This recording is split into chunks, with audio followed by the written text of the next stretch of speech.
All right, good evening po sa inyong lahat who are watching there in the Philippines, no, sa lahat ng ating mga kaguro who are, of course, watching us both on YouTube and Facebook tonight. Good morning coming here from the US. And of course, wherever you are, kung nasa ibang bansa po kayo, mag-ingat po tayo dyan. And of course, maaaring good afternoon po dyan sa inyong lugar. Okay, so today we are back. It's a Saturday morning. And the Saturday evening, of course, in the Philippines. And we're back for another edition of our GenEd and ProfEd discussion.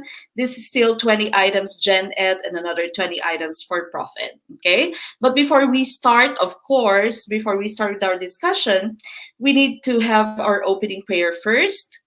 Okay, so again, our opening prayer was still prepared by Pastor Efren Esteban. Okay, now meron po lamang konting request si Sir Efren, no? Si Pastor Efren, maaari po sana daw ay sabay-sabay na basahin ng ating mga kaguro itong kanyang opening prayer. Okay, so we start.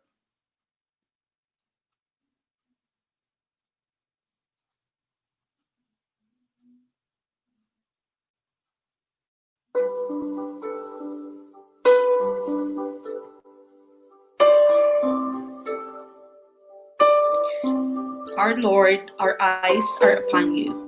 We gratefully admire you because of your loving mercy and kindness that you have shown us every day. This fallen world distracts us so much. Our hope seems to be falling apart. Many illnesses that paralyze human intelligence increases our fears. But Lord, our only hope is in you. We delight in your holy words.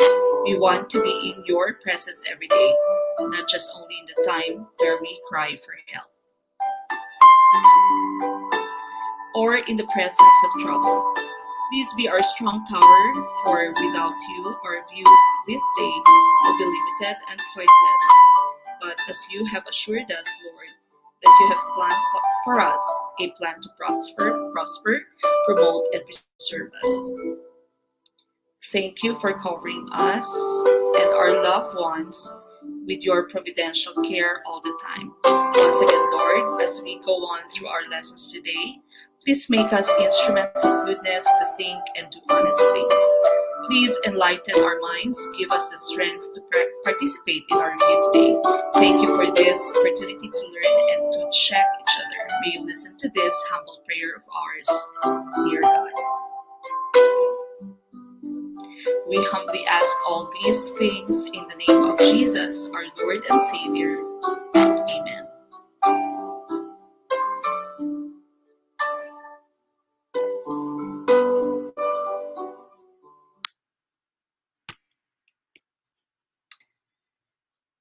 All right, so again, I would like to thank Pastor Efren for preparing our opening prayer as well as the closing prayer for tonight's live stream. All right, now again, this is still GenEd and ProfEd is still 20 items for GenEd and another 20 items for ProfEd.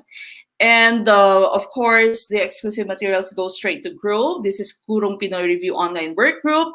This is our exclusive FB group where we send all the exclusive materials and only those that are discussed here in our live stream, but also some review materials that we know can help you pass the LET, especially the feedbacks coming from our previous student. Okay, so again, if you are still not members of Grow, make sure that you check the details that we have here on screen. Okay, so our promo has ended. We are now back at 500 pesos. That's 500 pesos one-time payment only. You don't need to pay 5,000 as what other review centers would ask you to pay. Okay, it's still online. And you also don't need to pay every month. Okay, all you need to pay is 500 pesos. Then you can pay through Palawan, Cebuana, and ML. The name, address, and phone number are there. Now, once you have paid, make sure that you take a picture of your receipt, then send it to Gurong Pinoy's official Facebook page. Okay, you send it to Gurong Pinoy po through APM. Mag-private message po kayo, wag niyong i-post sa wag niyong i-comment sa mga post. Now, another option for you, if you can't go out or if you are working abroad, You may also send a super sticker during our live streams. You go to YouTube whenever we are live, not on Facebook, but on YouTube, and you send us a super sticker. There is, in the chat box in YouTube, there is a choice, and there's an icon, like it looks like a dollar sign, and then you can just click that and choose the amount. Okay, so you can also pay. Uh, you can also pay through super stickers, super chat on YouTube Live. All right, but then again, tonight po, we are both, or we are live in both YouTube and Facebook. Okay, we're live in both YouTube and Facebook. But before we start with our Gen Ed discussion, let me first ask all of you to please like this video. Like this video. Those people who are watching us on YouTube, please hit the thumbs up sign. Like this video, and don't forget to subscribe, of course, so that you can be notified of our next live streams. That's on YouTube. Now, if you are watching us on Facebook, make sure that you react to this video. Give a heart, give a thumbs up sign, or a wow sign. Just don't give the angry sign. And of course, you may share this video with your friends. Start a watch party. You can share this on your wall. You can share this in the rest of the groups that you have joined for the lab. Okay, or you may also tag your friends so that they know that we have a live session today. Okay, now again, we start with general education, and that's going to still be 20 items. Okay, we start with item number 1. Okay, number 1, she comes like a thief in the night. The statement given uses what figure of speech? Is it letter A, paradox, letter B, simile, letter C, metaphor, letter D, oxymoron?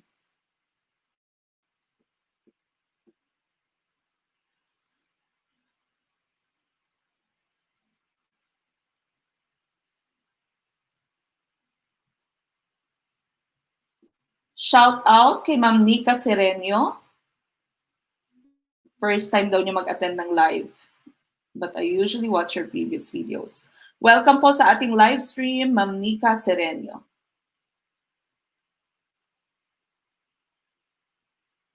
Alright, good evening po sa inyong lahat na nandito sa YouTube. Ang aga nyo.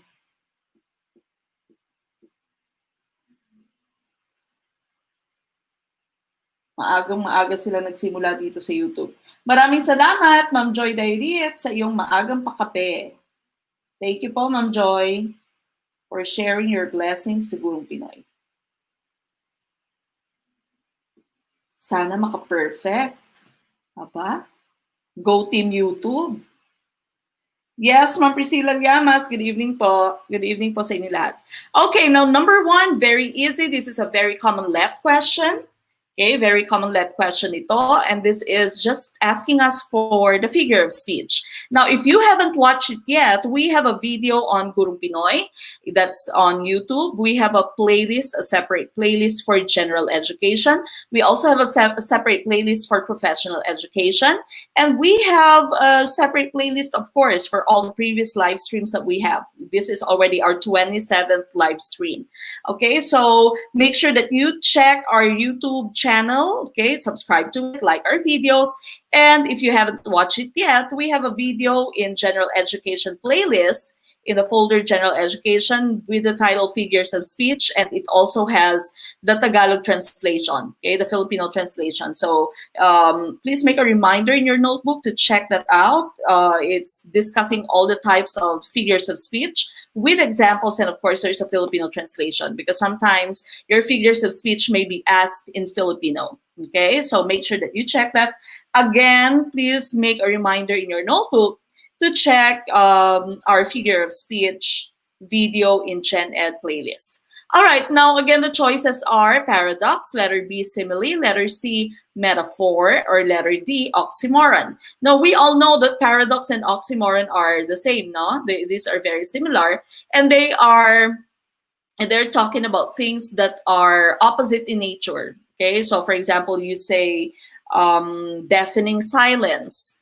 Okay, it's a deafening silence. It's a deafening silence. It's paradox and oxymoron. In a certain sentence, you have two things that are actually opposites, but they are used together in a sentence. Okay, so that's a paradox or that's an oxymoron. Now, letter B and C are also very similar. The only difference is that both of them are showing likeness, okay, showing likeness or sameness of things, of people, of objects. But the difference is that in simile, you use words like and as. Okay, so you have words like and as when you are trying to compare two things, two objects, or two people. Now, when you say metaphor, it is very similar to simile, but it does not use the word like or as.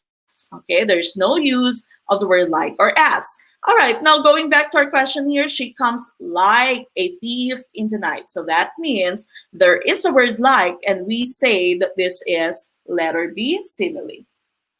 Okay, so letter B po, simile would be the correct answer. Now, number 2, I suggest that he blank in the room for 1 week. You have the choices there. Good evening to all the people watching us on Facebook. Magandang gabi po sa inyong lahat na nandyan sa Facebook. Mag-ingat po kayo dyan sa Pilipinas. Okay, and make sure that you are sharing our video, liking our video, loving our video. Thank you so much, Ma'am Samantha Moralde. Palaging nag-share ito si Ma'am Samantha. Ingat po dyan sa Hong Kong, Ma'am.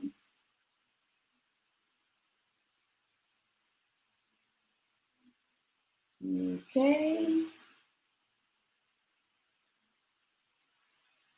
Shout out kay Migs Manaay at kay Mark Anthony. Okay, both very dear people.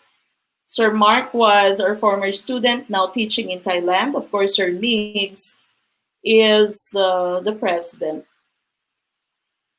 Okay, and my better half, the one who put up Study Link Review and Tutorial Center. Ma'am Maine Fuentebelia, shout out po. She used to be our student, now of course a licensed professional teacher. Okay, so again, we have number 2 here. Number 2, I suggest that he blank in the room for 1 week. Okay, 1 week lang to. So this means, this is not talking about COVID. Okay, because of course, if we were talking about COVID, then it would say for 2 weeks, or because yung quarantine mo ay 14 days. Okay, so ano kaya ang tamang sagot dito? May A, may B, may C, may D. Dito naman, parang may mga nag-change pa dito sa YouTube, change to A. Dahil maraming A, mag-change to A. Good afternoon, Abu Dhabi. Good evening, Philippines. Sabi ni Sir Ariel Falculan. All right, now we go to our discussion here. Cotabato, we have Ma'am Janisa Mangundaya. Good evening po. I suggest that he blank in the room for 1 week. Is it letter A, stay, letter B, stayed, letter C, staying, or letter D, stays? Okay, now many of you have answered letter D. Okay, because letter D naman talaga, it would be, dahil sinasabi nyo that it's singular, so it's stays, letter D. But this sentence that we have here is using the term suggest. Okay, and suggest po has very specific formats. Okay, so it has special formats. Let me show you the picture that we have here. So whenever you are using suggest, the word suggest in your sentence or in your writing, you can say suggest something to someone. Okay, for example, you say, I suggested Crash Landing on You to my friend who also likes K-drama. Okay, I suggested Crash Landing on You. Suggest something to someone, to my friend. You can also say suggest doing something. Okay, suggest doing something. For example, you say my friend is not feeling well, and so I suggested drinking lime water, for example. Okay, I suggested drinking lime water. So suggest, doing, ing form of the verb, something. Now, number 3, you can say suggest that someone do something, which is actually the format that we have here in our sentence. Suggest that someone do something. So that means the verb that you should be using is a base form. Okay, so that means walang es, walang s, even if your subject is singular. And wala din pong past tense. Okay, so you cannot use the past form, you cannot use the forms with es or s. Okay, so that means the base form of the verb, no es, no s, not the past tense. And so the correct answer would be letter A. I suggest that he stay in the room for 1 week. Again, that would be in the format. Suggest that someone do something. Okay, so base form of the verb lamang po ang inyong gagamitin for number 2. Okay, so the correct answer again for number 2 is I suggest that he stay in the room for 1 week. All right, now we go to number 3. What can be an assumption in the statement? I have been teaching for 2 years now. And she likes it and she plans to quit teaching and she has no plans of quitting and she plans to stop teaching soon. Okay, what do you think is the correct answer? Again, good evening po sa inyong lahat back there in the Philippines. If this is your first time watching us, especially those people who are on Facebook, we usually have our live stream. We're still in the month of August. Today is August 29th. We have our live stream po every Saturday and Sunday night at 7 p.m. Philippine time. Okay, so we'd like to welcome all of you, especially those first timers, Sir Kiel Sigi, Ma'am Sir Diego Agbayani, Ma'am Rosie G. Cabuenas, Ma'am Lenny Vicente, Ma'am Lindsay Faye Vergara Tangian, welcome po. Ma'am Myra Escano, Naning Borrega Seya, Mylene M. De La Cruz, good evening po. Ma'am Christine Angob, good evening. All right, so again, we have our live stream both on YouTube and Facebook on Saturdays and Sunday evenings in the Philippines at 7 p.m. If this is your first time watching us, then my name po is Ma'am Mexayson Manaay. I'm one of the founders of StudyLink Gurung Pinoy. StudyLink or Gurung Pinoy started as StudyLink Review and Tutorial Center. It was a physical review and tutorial center for the LET, for civil service, for MTOP, and for the rest of exam preparations. And we started this over 10 years ago. The person who started it, of course, is or was my husband, okay, Sir Migs Manaay. And so we had a review center in Iloilo for several years. But then right now, our review center in Iloilo is already closed, not only because of the pandemic, but also because we are already residing here in the US because I'm teaching science in Manning High School, Manning, South Carolina. Okay, so I used to teach in Ateneo de Iloilo. I have had no experience teaching in public schools except for my practice teaching. But my professional experience in teaching were all in Ateneo de Iloilo. I've also taught in an international school in Saudi Arabia. And after that, after Saudi Arabia, I went back to Iloilo, continued working with StudyLink, and also continued teaching in the senior high school of Ateneo part-time. And in 2018, I moved here to the US to teach in Manning High School. I'm teaching science in Manning High School, Manning, South Carolina. Okay, so my family is also here with me, my baby, my husband, and my baby Siaya, Nanay She. Okay, so if you've watched some of the videos of Rain, na nasa Facebook din po natin, no? Sometimes I share some videos of Rain in Gurung Pinoy on Facebook. You can usually see me, the mommy, the daddy, and sometimes Nanay She. So Nanay She is tagapag-alaga talaga ni Baby Rain since she was an infant. Okay, so we're already here, and so we're doing everything live, okay, live stream. If not for the live stream, meron din po kaming playlist for GenEd, ProfEd, and of course, our previous live streams, and dyan na din po lahat. So if you can go to YouTube, then that's going to be very helpful for you. Go to YouTube, or subscribe to our YouTube channel, like our videos, and watch them, and then you'll learn, and of course, you'd be ready for your LET. All right, now, iba-iba yung inyong sagot. Okay, may C. Karamihan dito sa Facebook, C yung sagot. Okay, now dito naman sa YouTube, Yung YouTube kasi ito yung ating mga parokyano, ito yung mga palaging nandito. Okay? Now, marami sa inyo, yung sagot nyo naman dito is A. So, sino kaya yung magwawagi? Team YouTube or Team Facebook?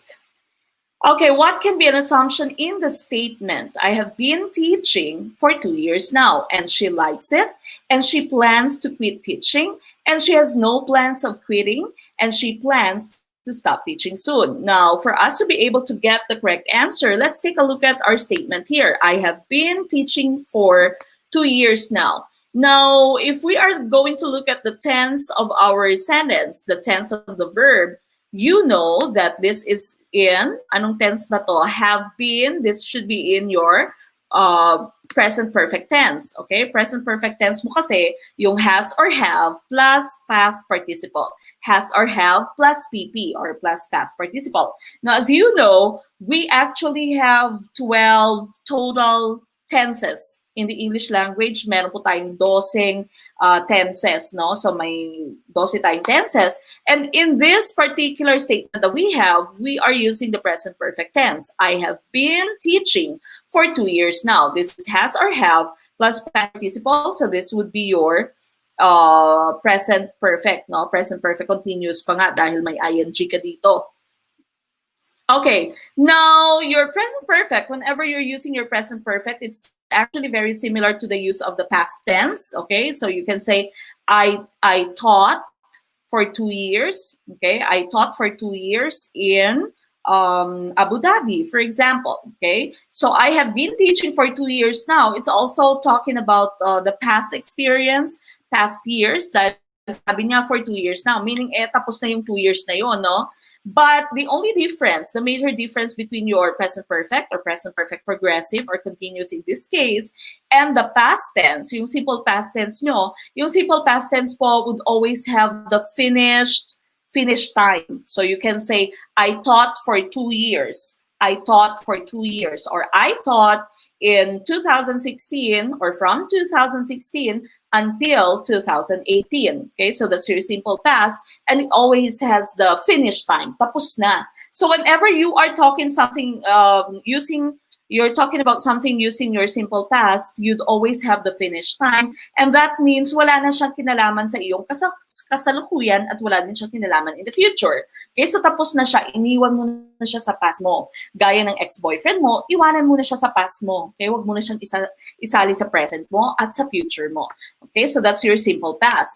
But when you are using your present perfect, or you are using your present perfect continuous in this case here, okay, I have been teaching for 2 years now. The major difference again between your simple past and your present perfect is that yung present perfect mo, maaari din siyang mag-talk in a bit, or in it's also going to talk about the past time. But in your present perfect, the past still has an effect at the present and may still have an effect for the future. So that means hindi mo siya iniwan sa past mo, it can still continue in the present and even in the future. So dahil dito, ang ginamit ay present perfect continuous, we say that it should be letter C, and she has no plans of quitting. Okay, I have been teaching for 2 years now, and she has no plans of quitting. She used your present perfect continuous, no present perfect. That means the past still has some bearing at the present and also has some bearing on the future. Okay, so that's your present perfect. Pag simple past kasi, pag sinabi lang niyang I taught for 2 years, okay, that means wala na, tapos na yon. It's already a closed chapter of his or her life. But your present perfect, this means that it still continues, okay? It still continues. It still has some bearing on the present and also on the future.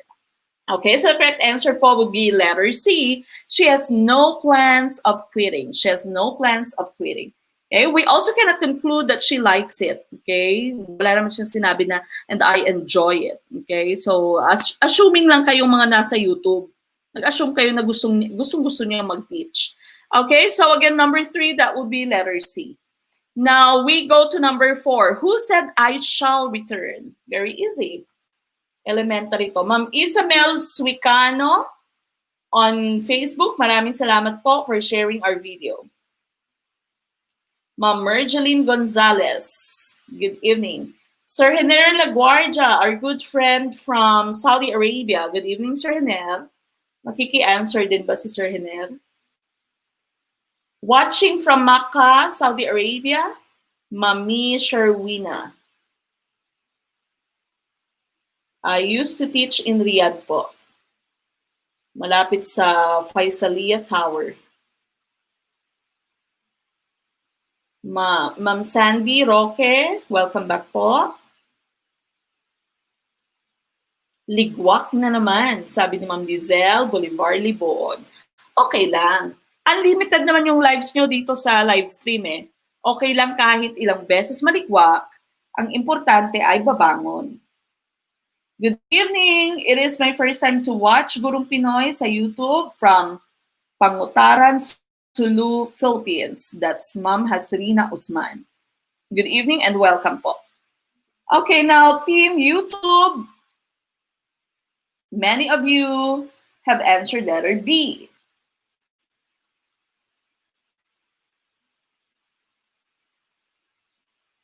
Sir Migs, hello po. Kumusta? Na-miss natin si Sir Migs.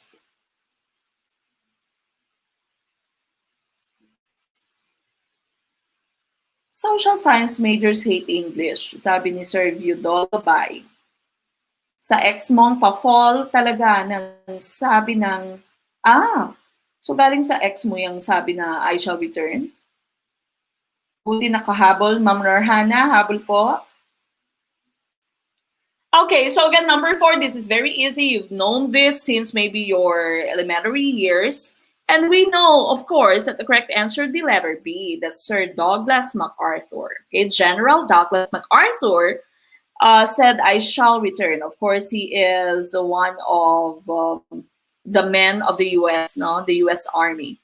Now, U.S. Army or U.S. Navy, Armed Forces. Now, letter C here, so letter C naman, Arthur MacArthur Jr., that's the father po. Siya yung tatay ni Douglas MacArthur na isa ding militar. Okay, Carlos Romulo, kilala niyo yan. Si J. De La Torre, Joel De La Torre yata to. Okay, we don't know who J. De La Torre is.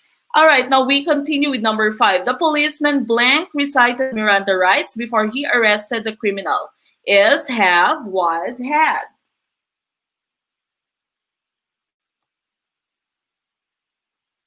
Okay, ano kaya yung tamang sagot for number 5? Ma'am Marjeline Gonzalez, shout out kay Ma'am Marjeline. Good evening po. Good evening, watching from Valenzuela City, Ma'am Serendipity. Ma'am Lizelle, thank you for tagging your friend to join us. Watching from Caloocan City, Ma'am Ricky's, Sir Ricky's Ace, Ma'am or Sir. Watching from Montalban, Rizal, Ma'am Isabel Suicano on Facebook. Hello po sa aking napakagandang Ate Eden Cabalan Emerson, watching from South Carolina, USA. Good morning, Ate Eden. Watching from Sarangani, Ma'am Sir Mon de la Torlobrino. Okay, now number 5, the policeman recited the Miranda rights before he arrested the criminal, okay? Now, of course, we know that this is talking about the past, okay? This is talking about the past. And your correct answer here is, should it be is, have, was, or had? Can you say the policeman is recited? Of course, X na to. The policeman have recited the Miranda rights. Have is used for plural, okay, for plural subjects. So, policeman mo dito, that means it is singular. So, that means X na din to. Okay? Now, was, the policeman was recited. So, nirecite niya yung policeman. And of course, you know that the correct answer would be had. Okay? The policeman had recited the Miranda rights before he arrested the criminal. Before he arrested the criminal, the policeman had recited the Miranda rights. Now, you use your, this is your past perfect past perfect form na ito, no? So past perfect would be had plus past participle. So had plus PP, that would be your past perfect form. Now you actually would use this if you have two past actions. Meron kang dalawang past actions, no? So may dalawa kang actions sa iyong sentence na both of them happened in the past. And so, pag nangyari iyon, pag meron kang nakita sa sentence mo na dalawang past actions, the first action po, the first event, yung unang nangyari, yung mas unang nangyari sa kanilang dalawa, would be using the simple past form. Okay? The first event would use the simple past tense. Okay? Now, the second event, yung last event mo, out of the two past events that you have, the last event would be using the past perfect tense of the verb. Okay? Kaya dito, so sinabi natin, before he arrested the criminal, no, he had recited the Miranda rights. Okay, so letter D po is the correct answer. Now we go to number 6. Which among the sounds below is voiceless? Saan dito yung voiceless? O pwede niyong bigkasin yung mga sounds na yan. Okay, maraming salamat po for those people who are watching us on Facebook. Sir Bernardo de los Santos, thank you for sharing our video, sir.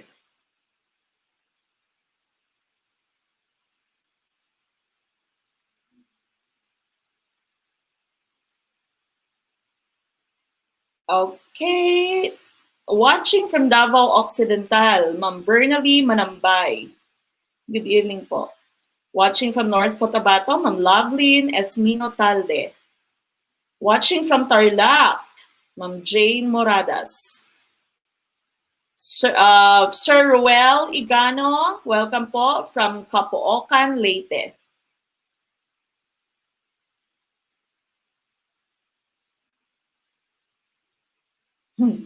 Hello sa aking friend and classmate, Sir Earl Lopez. Nagtag ka pa, ha? Ino-okray niyo ako, ha? Bongga si teacher, sabi niya. Sir Earl Lopez. Sir Ebenezer, Botabara, Lubugan, hello po. Pa-shout out, sabi ni Sir. Watching from Cebu City, Sir Jess B. Sabakse. From Tabogon, Cebu, Ma'am Lian. From Nasubo, Batangas, Sir Ebenezer, Botabara, Lubugan. We have a good friend from Nasubo, Batangas, si Dr. Archie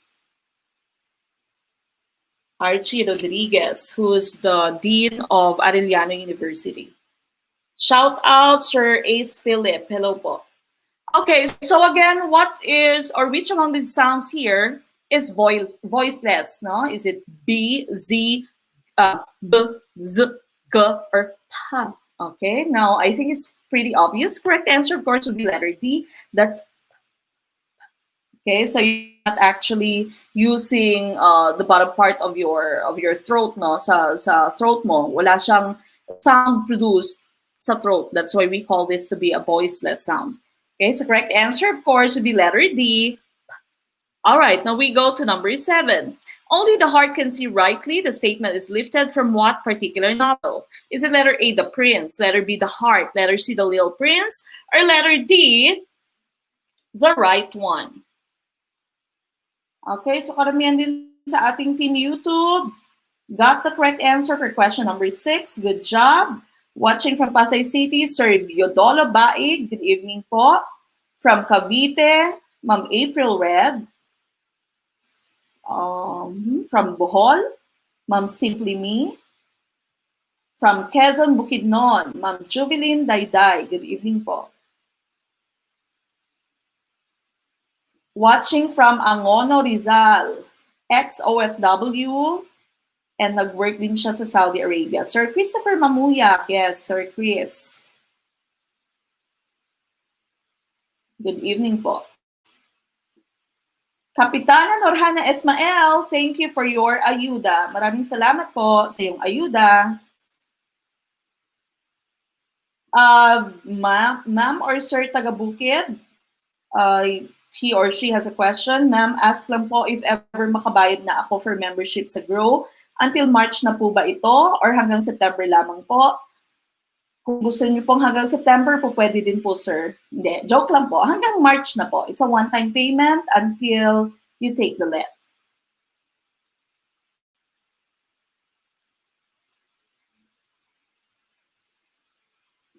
Okay. All right, now, many people on YouTube are answering letter C, my D. Dito naman on Facebook, we have letter C. Ma'am Ilona, good evening from Iloilo City. Hello, Sir Earl Lopez, I miss you. Ingat dyan. I'm viewing always from Mahasarakam, Thailand. Soon to be LPT, of course, Sir Yungkyu. Okay, the correct answer here, of course, would be only the heart can see rightly. Yung kompletong statement nito it is only with the heart that one can see rightly. What is essential is invisible to the eye. So yung mas importante daw po ay hindi nakikita ng mata. So nararamdaman lamang ng ating heart, nakikita lamang ng ating heart. Okay? Diyan din ang galing yung saying na beauty is in the eye of the beholder. Okay? Beauty is in the eye of the beholder. Ibig sabihin ay yung pagiging maganda, pagiging pogi ay nasa mata lamang ng kung sinong nakatingin sa kanya. Okay? So ikaw, for example, yung boyfriend mo, kahit sobrang tsaka niya, sabi ng mga friends mo, tsaka ng boyfriend mo. Pero para sa iyo ay poging-pogi siya, then beauty is in the eye of the beholder. Okay? Beauty is in the eye of the beholder po. Dahil sa iyo ay pogi siya sa iyong mata, edi pogi siya. Okay, but the correct answer here, of course, would be the letter C po, The Little Prince. Okay, letter C, that's The Little Prince. Okay, it's a novel by Antoine Exupéry. Okay, so correct answer is letter C, The Little Prince. So it is only with the heart that one can see rightly. What is essential is invisible to the eye. Another saying would be beauty is in the eye of the beholder. So that's letter C, The Little Prince. Now we go to number 8. I would not leave you come hell or high water. Based on a given sentence, we can surmise that the speaker warns the person of a forthcoming disaster. The speaker won't leave the person no matter what. The speaker wants the person to continue fighting. Or letter D, the speaker wants the person to give up. Watching from Cubao, Quezon City, Ma'am Judeline Ruiz. Good evening po. Yes, napakagandang novel niyang The Little Prince. So tingnan nyo, basahin nyo. If you have time, ay kung pwede na kayong lumabas, maraming ganyan sa book sale. Okay, so murang-mura lamang po yan. The story is really good.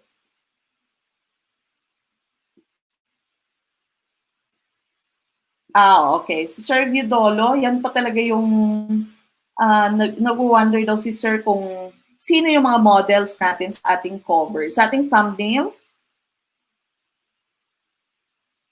wala. Mga nasa cut-out lang po yan, Sir. Kinuha lang po yan sa online.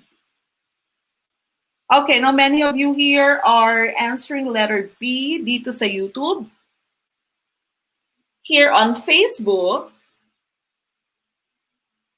Sir Ebenezer, thank you po for sharing our video. Sir Ebenezer Botabara, Lubugan. Watching from Iligan City, Sir Jewel or Ma'am Jewel Ladrada.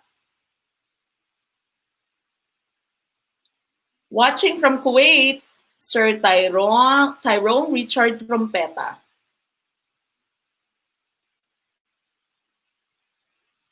Yes, Ma'am Ilona, we know. Ma'am Ilona here has left a comment. I've also reviewed in your review center. Thank you, I am now an LPT. Okay, so nag-review pa siya si Ma'am Ilona na nakikisali din sa pag-answer dito. Nag-review din siya sa Study Link. Nasa physical review center pa siya namin dati nag-review. So of course now she is a licensed professional teacher. Because if you review in Study Link Gurong Pinoy, then you can be a licensed professional teacher. You will be a licensed professional teacher. At ikaw na yung susunod. Okay? So magkaka-LPT na yung pangalan mo.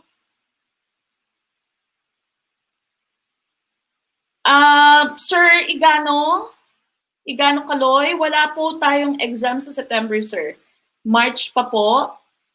na-reschedule pa po yung exam nyo, we're not selling the reviewers na soft copy po. So what we do is we have Grow. As I've mentioned today, we have Grow, which is Guru Pinoy Review Online Work Group, and that is where we send all our exclusive materials, even these materials that we have here. Okay, so galing po ito sa aming actual reviewers before. Okay, so again, if you'd want to become a member of that, that's only 500 pesos. The details po, I would be reiterating the details later. It's just 500. Tapos na po yung ating, meron tayong last week na promo of 250, but now it's just 500.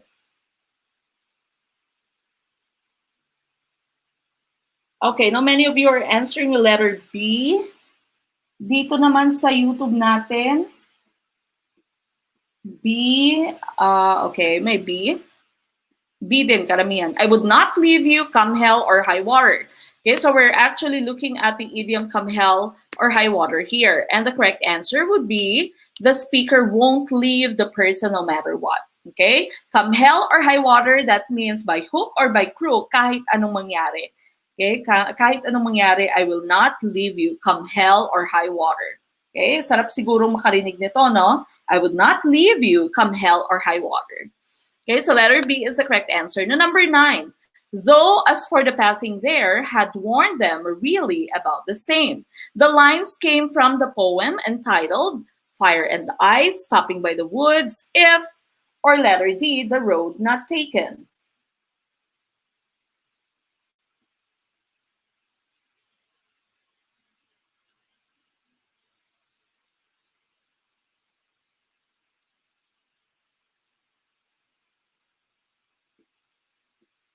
Hindi ko po yan estudyante yung mga nasa thumbnail natin, Sir Viudolo.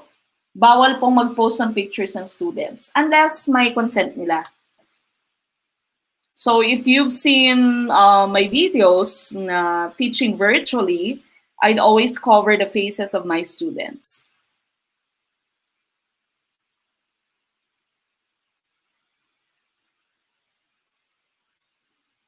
Okay, so again for number 9, though as for the passing there had warned them really about the same. The lines came from the poem titled or entitled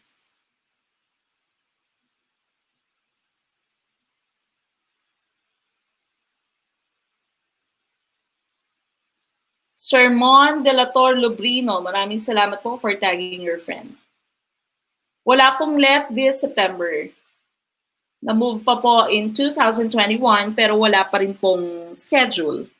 Okay, so again, going back to number 9, a lot of these people on our parokiano sa YouTube, their answer is letter D. Okay, and that is the correct answer. Okay, the road not taken. Okay, so 2 roads diverge in a yellow wood. I'm sorry, I could not travel both and be one traveler. That's the opening lines of, those are the opening lines of your The Road Not Taken. So that would be the correct answer, letter D. Though as for the passing there had warned them really about the same. The Road Not Taken is just a poem, and it says the theme of the poem is that it's okay to be unique. It's okay to not follow rules. It's okay to do things on your own. It's okay to do things in another method, another way. Okay, so okay lang po maging weird kayo. Okay lang na maging iba ka. Okay, maging unique ka. Yan yung sinasabi ng The Road Not Taken. All right, so number 10, this is still connected with question number 9. Who is the writer behind the given poem? We're still talking about The Road Not Taken. T.S. Eliot, E.E. Cummings, William Faulkner, Robert Frost. Sir Jeffrey Arida, I'm using StreamYard. Ang ganda ng model, no, sa thumbnail. I'm using StreamYard po, Sir Jeff. Yung ano lang po, but you need to pay if you wanna do it live on several platforms. So if you wanna do it live just on YouTube, pwede po siyang StreamYard na libre. Pwede pong wag kayo magbayad. But they have, I think they have a limit of 20 hours. May 20 hours na limit per month. Pero if you can pay, then you can do live streams on both YouTube and and tawag dito, Facebook. Okay, now the correct answer here, of course, would be, sino yung nagsulat ng The Road Not Taken? And the correct answer would be letter D. That's Robert Frost. Okay, you have your explanation there. Good evening po, Sir Leomar Mifuel. Used to be our student, now a licensed professional teacher. Hello, sir. Kumusta? Okay, now Robert Frost was an American poet and winner of 4 Pulitzer Prizes. Famous works include Fire and Ice, Mending Wall, Birches Out Out, Nothing Gold Can Stay, and Home Burial. His 1916 poem, The Road Not Taken, is often read at graduation ceremonies across the United States. So again, yung sinasabi mong, ang tawag dito, yung The Road Not Taken nga, yung theme niya is, it's okay to be unique, it's okay to be different. Now let's take a look at some other choices that we have here. Letter A mo, T.S. Eliot. He was an American English poet, playwright, literary critic, and editor, best known as the leader of the modernist movement in poetry, and as the author of such works as The Wasteland and 4 quartets. E. Cummings naman was an innovative poet known for his lack of stylistic and structural conformity, as seen in volumes like Tulips and Chimneys and XLI poems. Now you also have William Faulkner, Nobel Prize-winning novelist who wrote challenging prose and created the fictional Yoknapatawpha County. He is best known for such novels as The Sound and the Fury and As I Lay Dying. Now again, if you're already in Grow, you don't really need to copy any of this because of course this would be shared to you through Grow. Okay, so you don't need to copy that. Alright, so again, if hindi pa po kayo member ng Grow, magpa-member na po kayo ng Grow, lahat po ng ating exclusive na materials would be sent there. Now, number 11, many a child blank left to the care of relatives while the parents worked, are, is, has been, or will be. Okay, magpa-member na po kayo ng Grow. It's very cheap. That would only be 500 pesos. That's a one-time payment. One-time payment po, doon po natin sinisend lahat ng ating exclusive materials, even these materials that we're discussing on YouTube and Facebook. Yes, tama yan si Sir RLVAC. Okay lang po yan, sabi ni Sir or Ma'am. Ang importante natututo. Okay lang magkamali dito, wag lang magkamali sa actualet. Okay, dito naman, yes, minsan tama din. Sabi ni Ma'am Arlene Garcia. Sir Panisha, hindi po. Sabi ni Sir, Ma'am, should I pay 500 again? Hindi po. Nandun pa rin po kayo sa Grow. Again, Grow is a one-time payment hanggang matapos po yung, hanggang mag-take po kayo ng let. Sir Efren Esteban, Pastor, the one who prepared our opening prayer and also our closing prayer tonight. Sir Efren, monthly payment po siya, if I'm not mistaken, parang $20 po yata monthly. It's a monthly payment of $20. We're talking about live stream through StreamYard na po pwede ka mag-YouTube and Facebook at the same time. So katulad nito, na simultaneous po tayo. Okay, now, what do you think is the correct answer here? My A, my B, karamihan dito sa ating YouTube, letter B ang inyong sagot. Okay, many a child, the correct answer is letter B, is. It has, or many A, is always followed by your singular form of your subject. Okay, singular noun siya. And of course, since singular yan, singular din itong iyong linking verb. Okay, you should also be using is as a linking verb. So letter B is the correct answer for number 11. We go to number 12. She hurt blank when she was slicing the onions. Very easy. This is a very common question in the let, in the area of English. Okay, napakadali na po nito. Kayang-kaya nyo to. So again, if you are watching us for the first time, welcome po. We'd like to welcome all of you. Sir Margot Mignon, I like your profile picture. Okay, so welcome po, especially those people who are watching us on Facebook. Nasa YouTube kasi natin mga parokyano na to, no? Ito yung ating core section, palagi nandyan, yung ating Team Maharot, okay, na taga YouTube. Yung nasa Facebook naman, karamihan sa inyo ay first-timers. So again, if you are one of our first-timers, make sure that you like our Facebook page, follow our Facebook page. That's Gurung Pinoy. Check the official logo that you have there. That's Gurung Pinoy. Like our Facebook page, and please be notified of all the rest of our live streams, the following live streams that we will have. We are studying Gurung Pinoy. We used to have a review center in Iloilo. Now we are doing things online because not only because of the pandemic, but because we are already living here in the US because I'm teaching here in the US. So welcome po sa inyong lahat. But studying Gurung Pinoy is of course a very reliable source, a very reliable reference for your licensure examination for teachers preparation.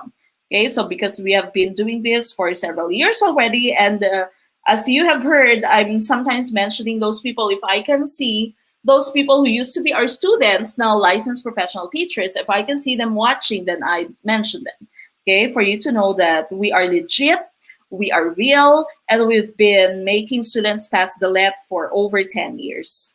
Okay, so we can also make you pass the LET. We are the answer to your prayer, your goal of having that LPT at the end of your name. Okay, so kapit lamang po, like our Facebook page. Also go to YouTube and subscribe to our YouTube channel. We have our playlist there for GenEd, ProfEd, and live streams. This is our 27th live stream. So those people who are watching us on YouTube, again, please don't forget to like this video. Those people who are watching us on Facebook, don't forget to heart this video, thumbs up, your wow, share this video. Okay, start a watch party, share it with your friends, tag your friends, share it on your YouTube account, share it in the rest of the groups that you've joined. Okay, so again, number 12 here, she heard your correct answer, myself. She hurt myself when she was slicing the onions. We're talking about her, no? So she hurt blank when she was slicing the onions. The correct answer, of course, would be letter D. She hurt herself. That's the correct answer. She hurt herself when she was slicing the onions. If you're using myself, then you are talking about yourself. You'd usually be using the pronoun I. Okay, so you can say, I hurt myself. I hurt myself. But here we have she, and of course, the correct form would be herself. Okay, so letter D po ang tamang sagot for question number 12. Number 13, category math. The vertex angle of an isosceles triangle is 30. What is a measure of one base angle? 150, 75, 70, or 60? Ano kaya ang tamang sagot? Now again, we said we're doing everything online because we're already here in the US, and of course, dahil nga sa COVID-19. So you are all very lucky. I've actually just started this YouTube channel because I've started live streaming and sharing what I know, sharing videos, PowerPoint presentations with explanations. I actually started this on YouTube. And we only started this YouTube channel in February of this year when we had the lockdown, nung na-close din po yung school namin dito, and we were asked to teach virtually. So online na lang yung aming teaching. And so I had a lot of time in my hands. And so I said, why not help our fellow men pass the LET? Okay, because we have so many materials for you to pass the LET, and I know a lot of stuff with regards to the LET, professional education, especially math, English, science, which is my major. Okay, so I can share all of this stuff, my materials, and as well as my knowledge, and help those people pass the LET. And so we started our YouTube channel in February of this year. And now we're doing, of course, live streams, both on YouTube and Facebook. Our Facebook page was created, I think, I'm not sure, in 2011 pa yata, but the YouTube channel was just this year.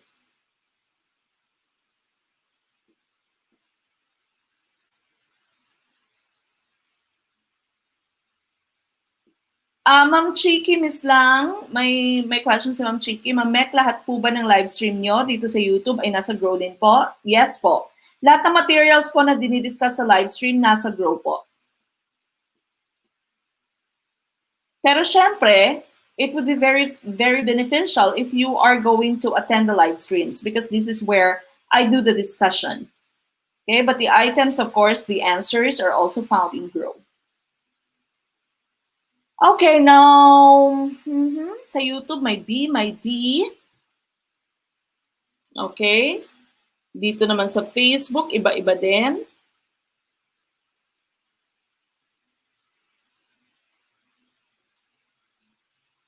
All right, now we go back to question number 13 here. The vertex angle of an isosceles triangle is 30. What is the measure of one base angle? Okay, now, if you have this as your vertex point, this one, okay, according to the given sentence that we have there, the measure of your vertex angle is 30 degrees. Okay, so 30 degrees dapat yan. What is the measure of one base angle? Okay, what's the measure of one base angle? So we are looking for one measurement here, isang base angle. Okay, now you know that the sum of all the angles in a triangle would always be equal to 180 degrees. Okay, so pag sinum up mo po tong angles na to, yung tatlong angles, since you have three vertices dyan, no, sa yung triangle, the sum of the angles should be equal to 180 degrees. Okay, so 180 degrees po lamang yan. Now, you are given 30 degrees as a measurement of your vertex angle. So that means, isasubtract na natin itong 30 from 180. So that would be 180 divided by 30. Divided by 180 minus 30. So 180 minus 30, that's going to be 150. So 150 na lamang po, but 150 would be the total of these two base angles. So dapat 150 yung total nitong dalawa.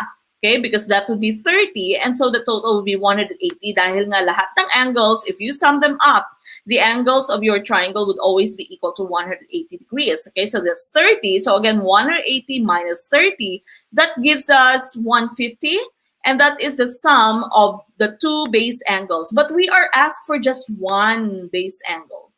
Okay, sabi ng question mo, what is the measure of one base angle? Isa lamang. Okay, if the question says, what is the measure of the base angle? So, pwede mong, yung choice mo would be letter A. But in this case, you're asked for just one. So, 150 divided by 2, that would give you letter B, 75.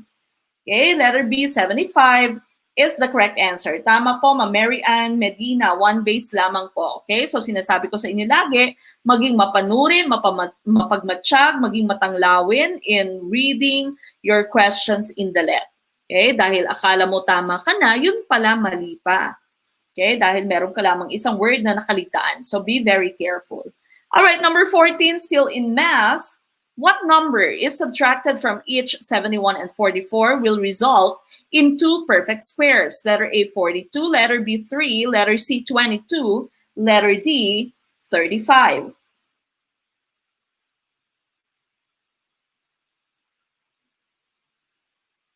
Okay, ano kaya yung tamang sagot dito? Sir Ernesto Ferrer, thank you po for sharing our video.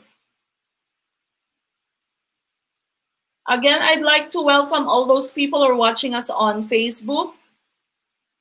Karamihan sa inyo are first-timers. Don't forget to follow, like our Facebook page, Guru Pinoy, and of course, go to YouTube and also take a look at our live streams playlist, our GenEd playlist, our ProfEd playlist. Subscribe to our YouTube channel.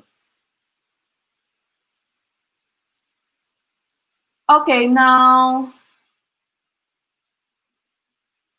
all right, what do you think is the correct answer for question number 14? Sir Eljon Arangues just commented 4 minutes ago. Hindi niya alam na meron tayong live stream. He just commented on one of the videos, past live stream videos 4 minutes ago. Sir Miggy Buff, thank you so much, Gurong Pinoy. Malaking tulong po ito sa akin, lalo ngayon, pandemya sa bahay lang. Yes po. Use your time wisely.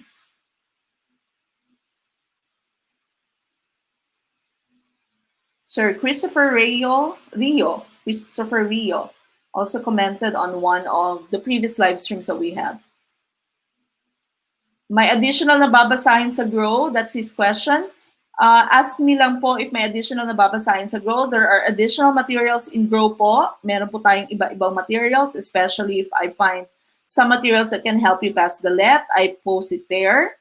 But you don't really need, hindi kayo required na magsagot talaga, na may ipapasa sa amin, wala po. It's still self-paced. So, depende pa rin kung paano nyo i-utilize yung time nyo.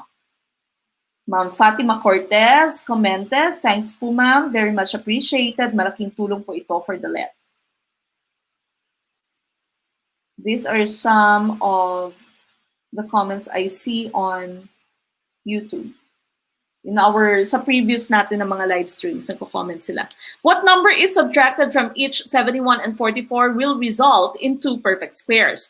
Now, these here are the perfect squares that we have. 1, 4, 9, 16, 25, 36, 49, and so on. Picturean nyo na po yan. Okay? Picturean nyo na po yung perfect squares natin. Kung maaari, i-memorize nyo na yan. Okay? So, 1, 4, 9, 16, 25, and so on.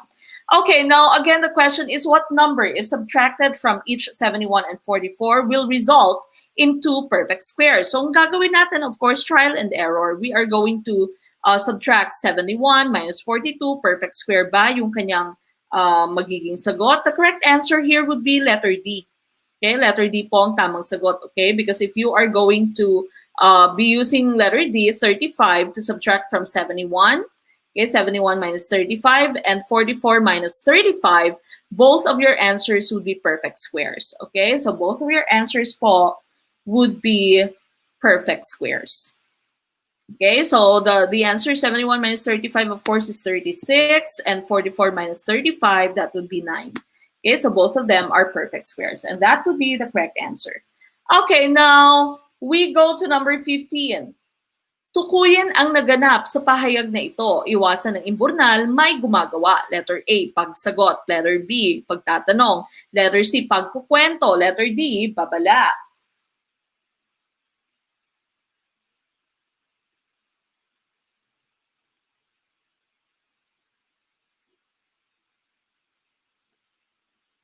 Okay, again, if this is your first time to watch us, make sure that you like our Facebook page, go to YouTube, and also subscribe to our YouTube channel.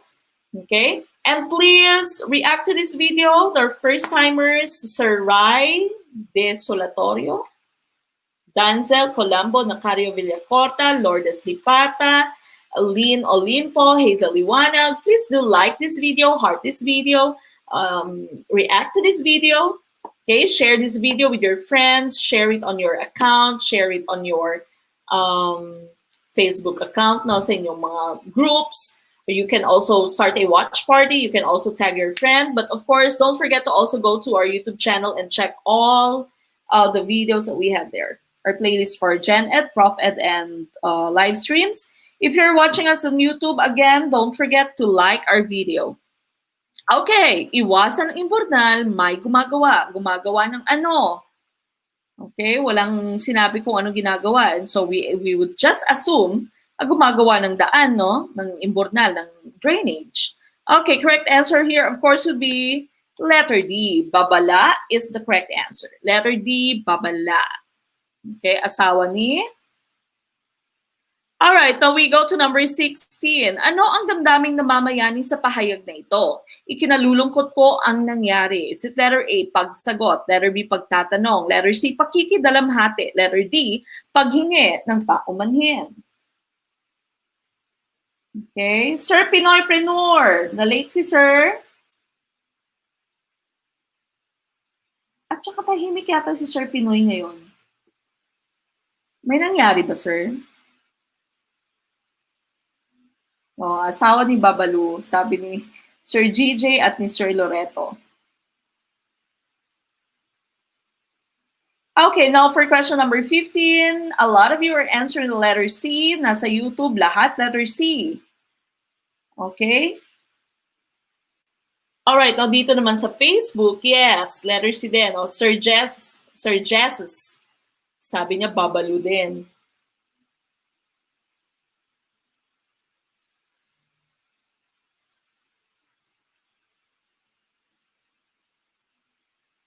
Okay, now what do you think is the correct answer? Yes, kain po habang nagre-review, sabi ni Sir Viodolo. Okay, na-late nga si Sir Pinoy. Importante, nakahabol, sir. Tahimik kanina sa maths, sabi ni Sir Jeffrey Arida. Okay, the correct answer here, of course, would be pakikidalamhati. Pakikidalamhati. Ikinalulungkot ko ang nangyari, hindi pagsagot, hindi pagtatanong, kundi pakikidalamhati, hindi din paghingi ng paumanhin. Okay, so letter C is the correct answer. Number 17, piliin ang tamang ayos ng pangungusap. Ginoong Tondo na anak ng isang artista ang nanalo. Anak ng isang artista ang Ginoong Tondo. Ang nanalong Ginoong Tondo ay isang anak ng isang artista. Ang nanalo bilang Ginoong Tondo ay anak ng isang artista. Ano kaya ang tamang sagot? Sabi ni Sir Jeffrey sa YouTube, tahimik kanina sa math. Pagdating sa Pilipino, kumalma.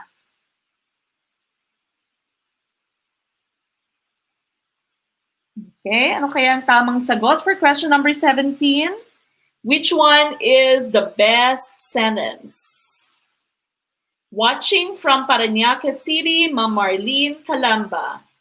Good evening po, ma'am.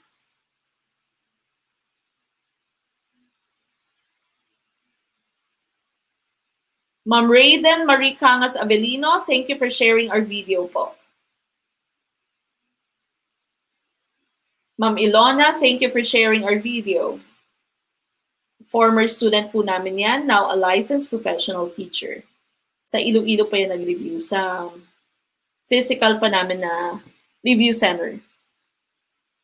Okay, now a lot of you are answering with the letter D, and that, of course, is the correct answer. Okay, sa letter D po, ang tamang sagot, ang nanalo bilang Ginoong Tondo ay anak ng isang artista. Number 18, aanyayahan kita sa nalalapit kong pagmamahabang dulang.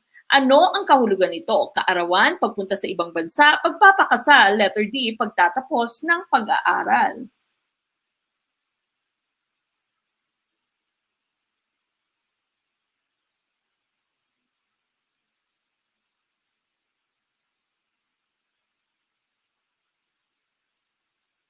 Okay, what do you think is the correct answer for question number 18? Anong ibig sabihin ng pagmamahabang dulang? Ano ang kahulugan nito? Okay, a lot of you on YouTube are answering the letter C. Dito sa Facebook, ano po yung answer ninyo? Watching from Las Piñas, Ma'am Leia Arisgado, good evening po. Watching from ZC City, Sir Gilbert Forward. Okay, again, good evening po sa inyong lahat for watching us on Facebook and also on YouTube. Okay, the correct answer here, of course, would be letter C. Pagpapakasal, it's pagmamahabang dulang ay pagpapakasal. Okay? Okay, so pagpapakasal. Meron pa po tayong isang idioma tungkol sa pagpapakasal at yan po ay paglagay sa tahimik. Paglagay sa tahimik po, pag nakita niyo po yan sa huwag niyo pong piliin yung namatay, ha? Hindi po yan namatay. Paglagay sa tahimik would mean pagpapakasal. Okay, number 19. Madalas siyang mapagalitan ng kanyang ina dahil sa nakagawian niyang pagtataingang kawali. Ano ang kahulugan nito? Letter A, pagsisinungaling. Letter B, pagpapanggap. Letter C, pagbabasag ng kawali. Letter D, pagbibingi-bingihan. Watching from Lake Cebu, South Cotabato. Kwangkok. Sir Kwangkok? Sana all ikakasal. Okay, sabi ni Sir Loreto, after ng LPT, sir, pwede nang mag-girlfriend at pwede nang magpakasal. Lumagay sa tahimik. Okay, a lot of you are answering letter D here on YouTube. Dito sa Facebook, ganun din. Okay, many of you are also answering letter D. And that would be the correct answer. Okay, so pagbibingi-bingihan. That's the correct answer. Pagtataingang kawali is pagbibingi-bingihan. Okay, so letter D po ang tamang sagot. Number 20, patlang ng bata ang tubig sa baso. Letter A, ininom. Letter B, sinipsip. Letter C, hinigop. Letter D, sinandok. Nakarelate si Sir Barbosa Squad. Sabi niya, ito ang madalas gawin ng anak ko. Okay, nagbibingi-bingihan, no? Nagtataingang kawali. Walang jowa, Sir Loreto. Maghanap po pagkatapos na mag-LPT. From Jensen, we have Ma'am Grace Ruedas. Hello po. Utos mo, gawa mo. May mga hugot to mga parents natin dito, ah. Oy, sabi ni Sir Loreto, baka pag naging LPT na ako, gusto na ako noon. Okay, letter A, karamihan sa inyo? And of course, that's the correct answer. Very basic naman ito, no? Basic na to. Ininom ng bata ang tubig sa baso. Hindi naman sinipsip, hindi hinigop, hindi sinandok ang tubig. Okay, so the correct answer would be letter A for number 20. Now, we are not going to take any break dahil 8:09 na po, no? So we'll continue again if you are still not members of GROW. GROW po is Guru Pinoy Review Online Work Group. This is our exclusive FB group where we send all our exclusive materials, not only those that we're discussing here on the live streams, but also some other review materials that we have. It's very easy to become a member of GROW. All you need to do is to pay 500 pesos. 500 pesos lamang po. It's a one-time payment. That means you don't need to pay monthly fee. You don't need to pay as much as 5,000 pesos. Dahil 500 pesos lamang po ay makakapasa na kayo sa LEP. Okay? Basta tamang gabay, tamang attitude, tamang disposition po, okay? Tamang paghahanda for the LEP at makinig kayong mabuti, and of course, tamang reference, okay? Pag tama yung discussion, then makakapasa po kayo sa LEP. Okay, so that's 500 pesos only. You can pay through Palawan, Cebuana, ML. The name, address, and phone number are there. And of course, once you are done paying, we are not actually receiving your notification now because we're here in the US. This is our sister-in-law, my sister-in-law. And so once you're done paying, make sure that you take a picture of your receipt and send it through a private message. Mag-PM po kayo, mag-inbox po kayo sa Gurong Pinoy na Facebook page. Okay? Huwag pong i-comment sa ating mga posts. All right, so again, that's 500 pesos. That's just a one-time payment. That 5,000, not monthly payment. That's until you take the LEP. Okay, or another thing po that you can do is you can also send us a super sticker during our live streams on YouTube. Okay, so po pwede po sa YouTube, mag-live stream po kami pag nag-live stream po tayo sa YouTube, again, the Saturday, Sunday, 7 p.m., ay mag-send po kayo ng super chat, super sticker, and we can also count that as your payment. Okay, so again, it's very easy to become a member of GROW. Okay, congratulations. Ang daming yung nakakuha ng magagandang scores tonight. Watching from Taguig, Sir Rodel Soriano. Good evening po. From Nai, Cavite, Sir Kerson. Isa sa ating mga top fans. Okay, maraming salamat po, Sir Kerson, sa patuloy na pagsubaybay sa Guru Pinoy. From Zamboanga, we have Ma'am Marilu Manalo Francisco. From Surigao, Ma'am Doris Bagunas. Pa-shout out kay Virgie na nanonood ngayon, sabi ni Sir Bernardo de los Santos. Hello po. Okay, now we proceed to our ProfEd. Okay, so number 1 na po tayo for professional education. Ang ganda ng mga scores nyo, ha? Okay, 18, 17, may 19, 16, 13, okay? So, okay. 6 lang si Sir Pinoy. Dahil nga naman inalate si Sir. Okay, we start with number 1 on professional education. With a computer, you can organize information about trees and plants. Which is the best tool to use? Is it letter A, database, letter B, spreadsheet, letter C, desktop publishing, or letter D, word processing?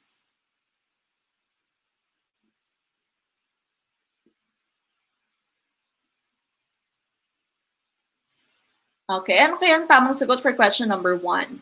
You want to organize information about trees and plants. Which is the best tool to use?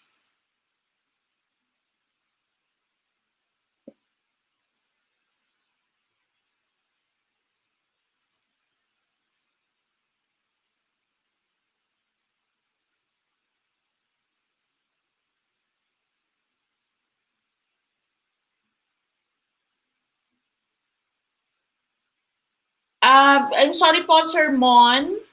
Sir Mon Lubrino, wala po tayong GCash. Yung another option nyo po would be through the live stream. Kasi nakalink po yung siya sa GCash. O pwede po siya through GCash. Pero nasa live stream po natin. So, whenever you're watching us, for example ngayon, meron po tayong live stream po, pwede po kayong pumunta sa YouTube. Tapos may icon po doon sa chat box na parang $sign. Yun po yung i-click ninyo, sir. At malilink na po yan, I think, sa inyong GCash. Meron po tayong major shift, Sir Jesses, pero hindi pa po tayo nagsa-start dahil medyo sobrang tagal pa ng inyong preparation. We don't know when we will start, probably in December or January. Pero marami na po tayong materials ready na po yung materials for major shift. And of course, ready na din yung ating mga lecturers, no? Sila din yung lecturers namin dati. Most of them are my co-teachers, were my co-teachers in Ateneo. And pinahold lang natin dahil nga na-postpone na naman yung LEP. Okay, so meron na po sana tayong schedule last time. All right, now with a computer, you can organize information about trees and plants. Which is the best tool to use? Database or database, sabi ng mga call center agents mo. Spreadsheet, desktop publishing, word processing. If you have this, if you actually are dealing with a lot of information, a bank of information, so too much information, such as trees and plants here, no? So, pwedeng sa taxonomy mo to. The best tool that you can use here, if you are only going to have information, the correct answer will be letter A. Database po ang tamang sagot. Okay, so database po. It's just a computer program na sobrang dami niyang information na pwedeng ma-store dyan. Okay, so again, the correct answer will be letter A, database po, not spreadsheet. Spreadsheet is your Excel, not desktop publishing. Desktop publishing would be the ones that would be making your websites. Word processing, that would be just your Microsoft Word. Hindi po yan. The correct answer would be letter A, database would be the correct answer. Okay? Now we go to number 2. Which is the most appropriate tool for group sharing of efforts and ideas? Letter A, cooperative. Letter B, constructivist. Letter C, peer tutoring. Letter D, thematic learning.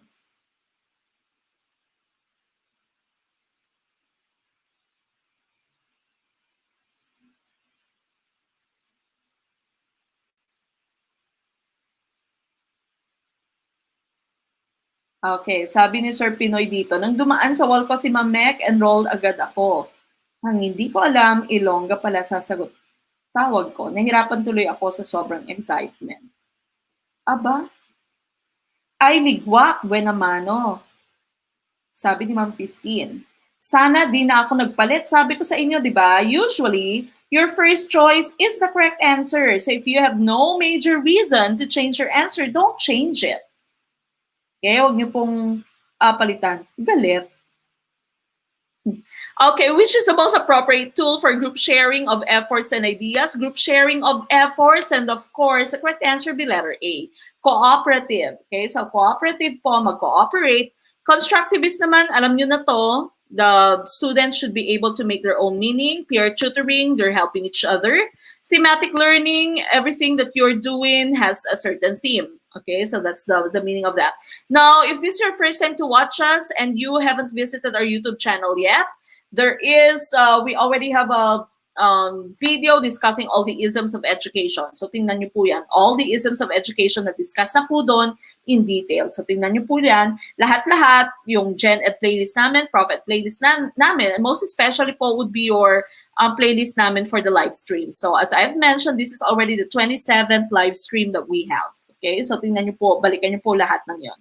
Okay, number 3, which is the first step in the goal-oriented or outcome-based model of teaching? Letter A, designing learning activities. Letter B, establishing learning objectives. Letter C, implementing learning activities. Or letter D, assessing learners' exit capabilities. Ay, may hugot si Ma'am Grace. Minsan mali naman yung first choice. Ganyan naman talaga, ma'am. Pero doon ka natututo, di ba? Yung first love daw, first love never dies, sabi, no? Pero usually kasi yung first love mo, it would not last long, no? So very rare lamang na first love mo yung nakakatuluyan mo. First love kasi first trial yan eh. Kakayanin, Sir Jesus. Kayang-kaya po yan.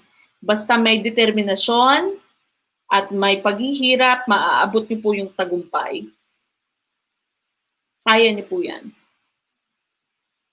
All right, so number 3, again, the question is, which is the first step in the goal-oriented or outcome-based model of teaching? Karamihan sa inyo, your sagot are B, ganun din dito sa ating YouTube. And of course, that will be the correct answer. Establish your learning objectives. You are outcome-based. You are goal-oriented. And so, bago ka pa magsimula, dapat nalatag mo na kung ano yung goals mo. Okay? Nilatag mo muna kung ano yung goals mo and then you start teaching. Okay, so number 3, establishing learning objectives. Number 4, to give everyone in a big class a chance to participate. Which one should you employ? Is it letter A, class game? Letter B, simulation? Letter C, graded recitation? Letter D, interview experts? Sir Vidola Baig says, first love never dies. Hanggang ngayon, buhay pa siya. Tama naman. Welcome, Ma'am BJ Dakanay. Sir Clint John Caluna Balatero Carbonel. Ma'am Mercy Cartagenas. Di mo talaga makalimutan, Sir Rai, yung yung first love?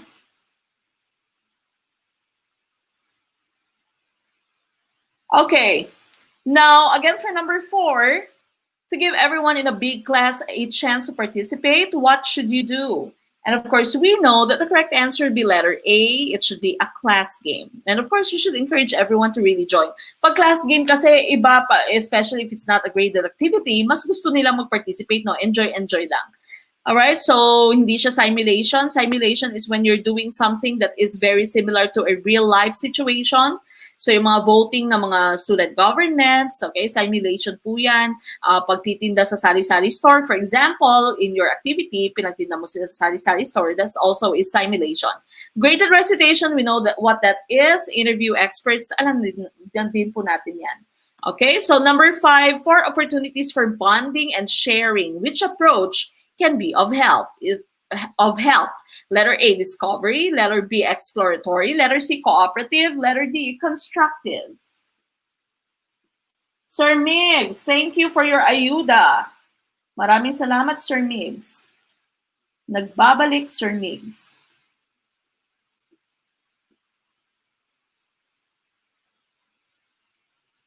Ma'am Ezra Piliado, Ma'am Meg, good evening. May ara na soft copy for ISM. We don't have the soft copy, ma'am, but we have the explanation on YouTube. And sometimes the explanation kasi is better than your soft copy. Dahil nga, di ba, pag soft copy, babasahin mo, idada-digest mo pa kung anong binasa mo, ko-comprehend mo pa yung anong binasa mo, and you would really take a lot of your time. But in our video po kasi, inisa-isa na po doon, meron din po kayong makikitang visuals doon dahil naka-PowerPoint din po siya. Tapos, I'm discussing all the isms and meron din po kayong makikita mga words. Okay, so it will be easier for you to remember all those things. Okay, no karamihan sa inyo, sagot is letter C, and that, of course, is the correct answer. Okay, letter C po ang tamang sagot. Bonding and sharing. Okay, namumuro na itong cooperative learning natin. Okay. Now, discovery and exploratory, halos magkapareho, no? Exploration lamang yan. Constructive, nasabi na natin to. Hindi mo dapat binibigay yung meaning ng word, but the child should be able to form his or her own meaning of the word. Okay, number 6. What factors must be considered in the choice of the best method to be employed in class? Nature of learners, aims and objectives of the lesson, available materials in the community, 1 only, 1 and 2, 1 and 3, all of these.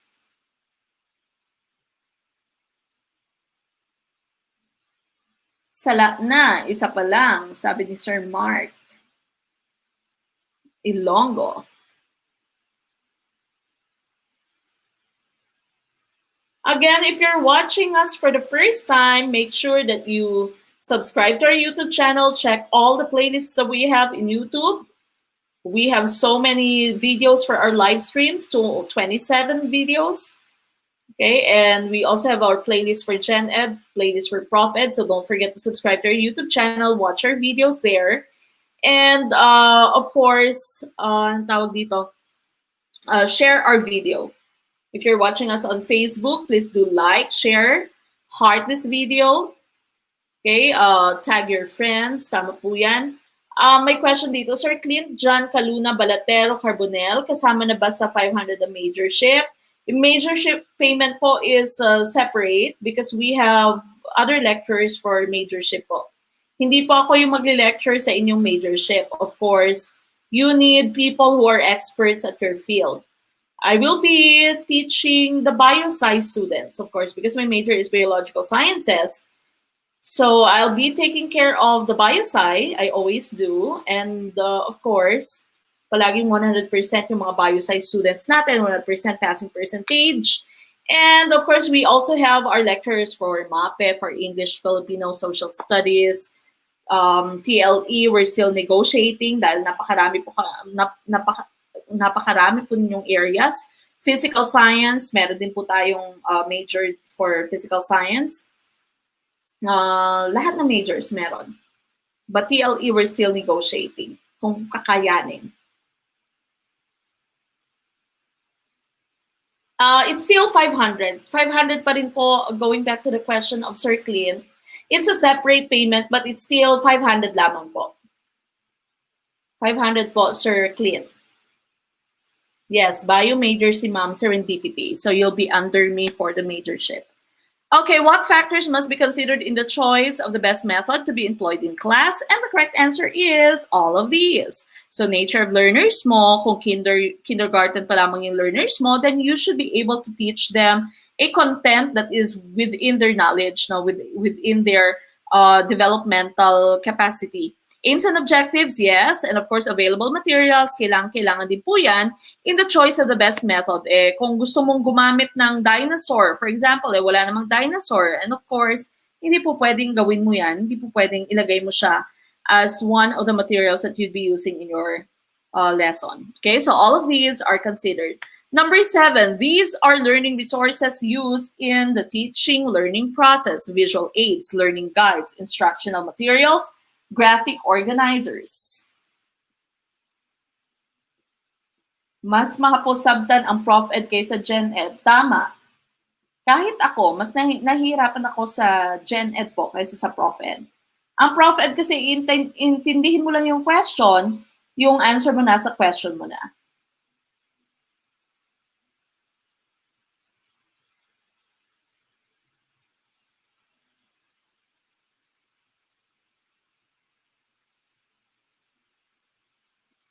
Paano bilhin yung super chat, Sir Pinoy? Failed sa akin, ayaw mag-direct sa GCash ko. I'm not sure. If you know the answer to the question of Sir Pinoy, sabi ni Sir Pinoy, he's trying to link the super chat sa kanyang GCash, pero hindi daw ma-link. Baka kailangan mong ilagay pa or i-encode pa yung YouTube sa iyong GCash. I'm not sure po. I haven't used GCash. If you know how to do that, Sir Ma'am Nurhana, Sir Migs, si Ma'am Joy, Ma'am Rachel, yung mga palaging nagbibigay ng ayuda dito, please do help Sir Pinoy. Okay, the correct answer, of course, would be letter C. Okay, karamihan naman sa inyo ay tama. Alright, so letter C po would be the correct answer. And all of these, tama yung sabi ni Sir Jesses, all of these, A, B, and D are all part of your instructional materials. Number 8, what do global learners enjoy most? Generalize details from specific to general. Formulate generalization from details, likes to plan ahead, or work on puzzles. I don't know po kung paano, Sir Pinoy. Ayan si President. Sabi ni President, me, I know. So, Pay Maya yung gamit ni Sir Migs. Pakitulungan po si Sir Pinoy, President Loreto.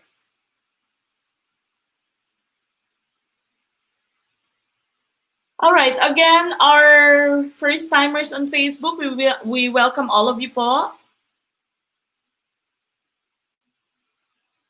Welcome po sa ating live stream. Again, yung majorship po natin is just 500 pesos. 500 pesos lamang po. Okay, and we don't know when we'll start the majorship. Might be in December because you'll probably have your LEP in March. Okay, so sabi ni Ma'am Edna, kailan po magsa-start yung majoring? We'd probably start in December, if not January. Titingnan po natin. But of course, you would have a lot of time to prepare. For the majorship, you'd be given the soft copy of the items. So, ibibigay po sa inyo yung soft copy ng items, and then you'd be asked to answer those items, and then you'd listen to the discussion of your lecturer. Okay, you might be using Zoom for that. Sir Pinoy, sabi ni Sir Loreto, please add me on my FB. Send ko screenshot settings ng GCash ko. Okay, now many of you are answering the letter A. Dito naman sa ating Facebook, letter B, yung sumasagot, no? Ay, yung A and B nyo are actually the same lang yan. Okay, pareho lang po yan. Generalized details. From specific, from the details to general. Letter B mo naman, formulate generalization from details. So parehas lang po yung A and B nyo. Okay, kung babasahin niyo po maigi, pareho lang po yung sinasabi ng A and B. Ang ating kasing global learners, ito po sila. Global learners like to hear the main idea of the lesson first and then learn all of the facts. Like to think about the whole picture or story rather than all of the details. They would rather learn from pictures, maps, and graphs than from lists. Okay? So, ito po yung kaibahan. This is as opposed to another type of learner na analytical. Yung analytical naman kasi masyadong detalyado. Binubusisi muna yung mga detalye, pagkatapos pupunta sa generalization. Yung global learners mo naman, I mean, mas gusto nila nakikita muna yung whole picture nila. Yung whole picture, even instead of just the details. Parang katulad ng mga kaibigan mo, kunwari meron kang chismis, meron kang kaibigan na gustong isa-isahin muna, so anong nangyari pagkatapos nun bakit ganito yung sinabi niya? After nun, ano nangyari, di ba? So these are your analytical learners, pa isa-isa, detalyado. Yung global learners mo naman, sasabihin niya sa'yo, ano ba, ang tagal, ang bagal. Just make the long story short. Bigay mo na lang sa akin yung summary. Bigay mo na lang sa akin yung buod ng kwento mo. So ano na nga nangyari? Ano na yung last part ng kwento? Okay, so those are your global learners. They want to see the whole picture first or the whole story first. And so the correct answer here would be work on puzzles. Mas gusto na nakikita yung kabuuan. Okay, so work on puzzles, that would be the correct answer. Okay, lahat po kasi ito, A, B, and C mo, these are all analytical learners. Napakadetalyado nila, napakaplanado lahat. Okay, so letter D is the correct answer. Number 9, which of these activities is best for visual spatial learners? This is, of course, according to Howard Gardner's multiple intelligences. Meron tayong 9 different types of intelligences. So a long time ago, people would think that only those people who can speak well are smart. But now we know that there are different types of being smart. There are different types of intelligences according to Howard Gardner. So we have the 9 intelligence nga, multiple intelligences. Okay, so yung question number 9 mo dito, which is best for visual spatial learners? Planting in the garden. So this is your plantito, plantita, and halamams. Okay, naging ganito kayo during the pandemic. Answering crosswords, crossword puzzles natin. Drawing graphic organizers. Creating dance movements. Ligwak, ganun, sabi ni Ma'am Lizelle. Okay lang po yan. Sir Omar Italia, hala, iniwan na ni Sir Omar yung Team YouTube. Nandito siya sa Facebook. Okay, planting in the garden, answering crosswords, drawing graphic organizers. The correct answer here would be letter C. Drawing graphic organizers. Yung mga visual spatial learners mo, ito yung magaling sa estimation. Yung pag sinabi ng teacher na kopyahin nyo itong graphic organizer na to, yung chart na to, ikaw, ilang beses mo pinupunit yung page ng notebook mo dahil paulit-ulit kasi ginagawa mo, hindi sakto yung space, kulang yung space, okay? Or masyadong malaki yung pagkakagawa mo ng isang pati ng graphic organizer mo, so kailangan mo ulitin. Itong mga visual spatial learners naman natin, kahit isang beses lang, alam na nila. alam na nila kung gaano kalaki yung space na kailangan dito, kung paano ma-fit sa page na ito yung iyong graphic organizer. Okay, so letter C po ang tamang sagot. Planting in the garden, of course, that's naturalistic intelligence. Answering crosswords, that would be your linguistics, verbal linguistics. And of course, your letter D, that's for your bodily kinesthetic, yung mga kiti-kiti. Okay, mga PE teachers natin, dancers, even mimes. Okay, so for number 9 po, letter C would be the correct answer. Okay, now number 10. To make the students get focused in the discussion, what must you do, especially if your students are unruly and noisy? Letter A, refer the unruly and noisy pupils to the guidance office. Letter B, explore various means of giving sanctions. Letter C, ignore the students who are misbehaving. Letter D, employ innovative strategies. Oh, diri sa Iloilo daw, sabi ni Sir Mark, diri sa Iloilo, damo din nagapa-online mga plants. Okay? Kahit pagbibenta ng plants, online na din. Palengke namin dito, hindi na gulay naka-display, puro na bulaklak, sabi ni Ma'am Buena Fe.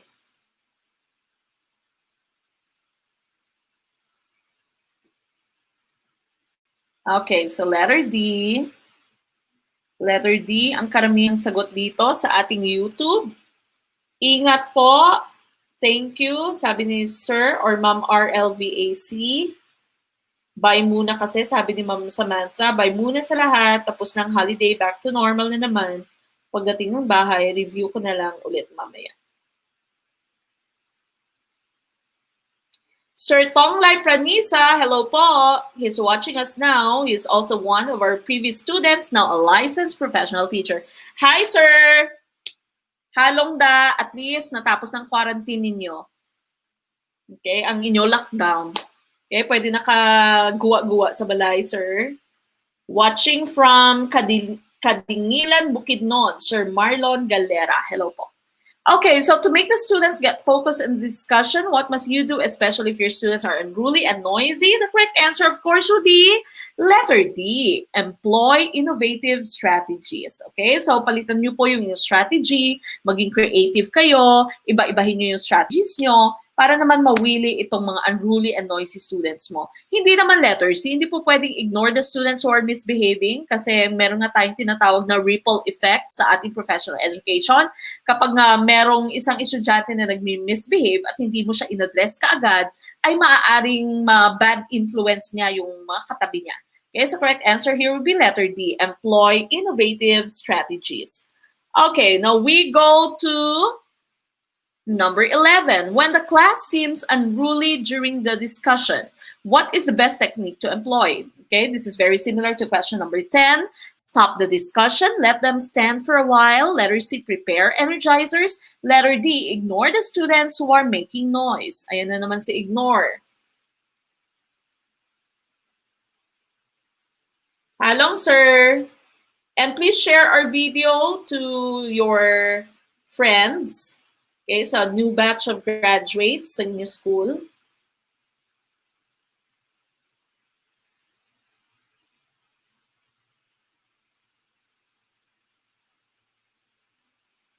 Okay, so Sir Marlon Galera again is from Kadingilan, Bukidnon. Sabi ni Sir Jess, sa dating review center ko kasi, C ang sagot. So mali po yun. Mali po yun, sir.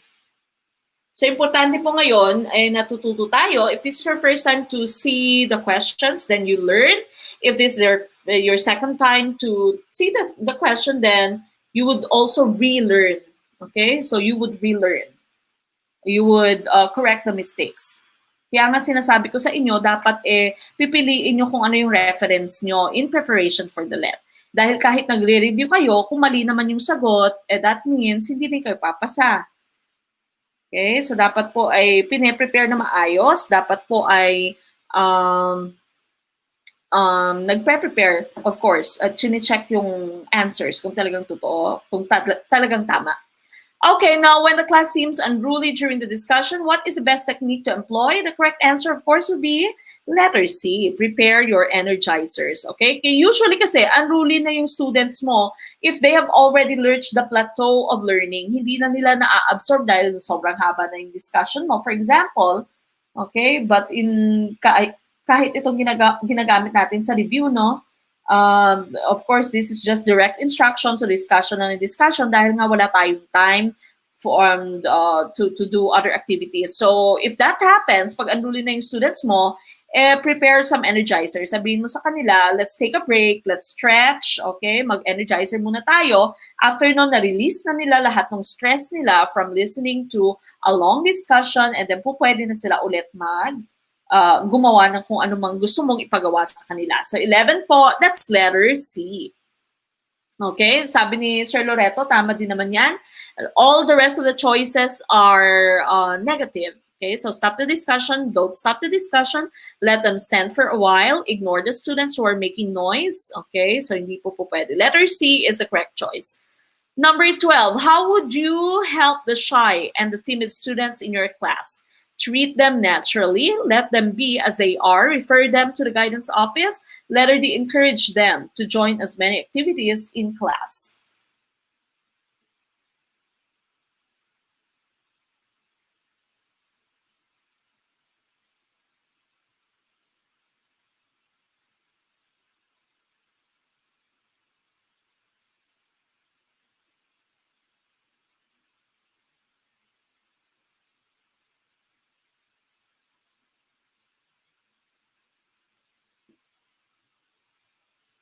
Okay, now before I forget, again, people, remember we're going to have our online acquaintance party on September 12. So kung hindi pa po kayo nakakapagpalista sa kung anong activity, kung anong contest yung gusto nyong salihan, remember we have our t-shirt design contest, meron tayong spoken poetry contest, we also have the singing contest, and the TikTok dance challenge contest. Kung hindi pa po kayo nakakapagpalista, please go to our Facebook account, so Facebook channel, Facebook page po ng Gurong Pinoy.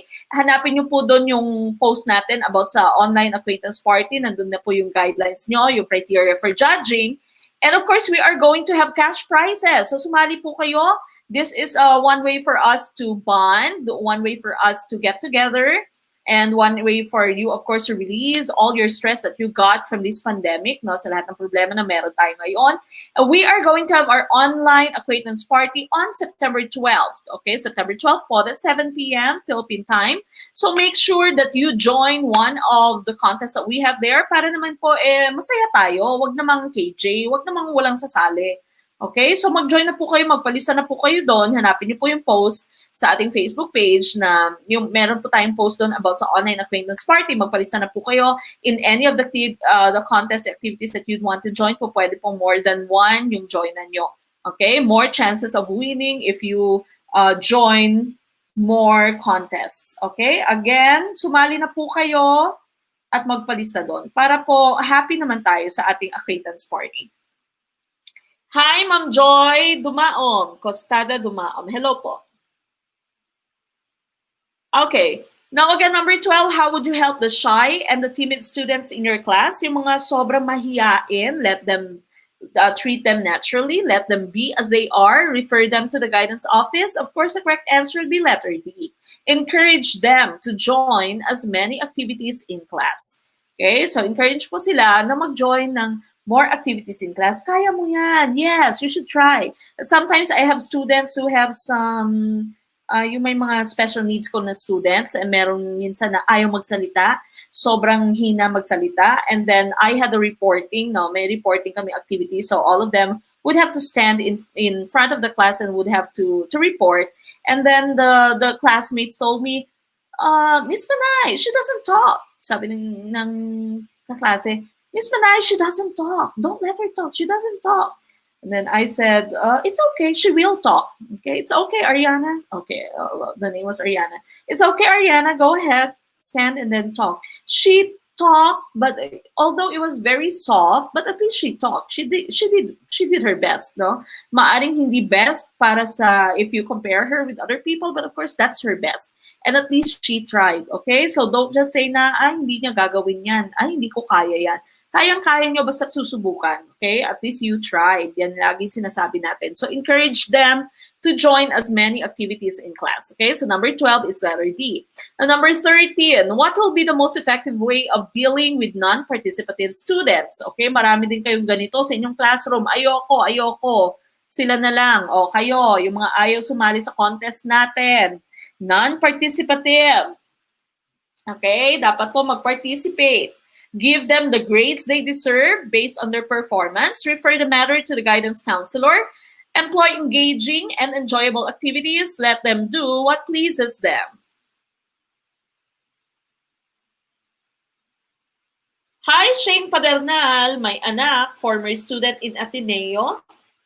Hello, Shane.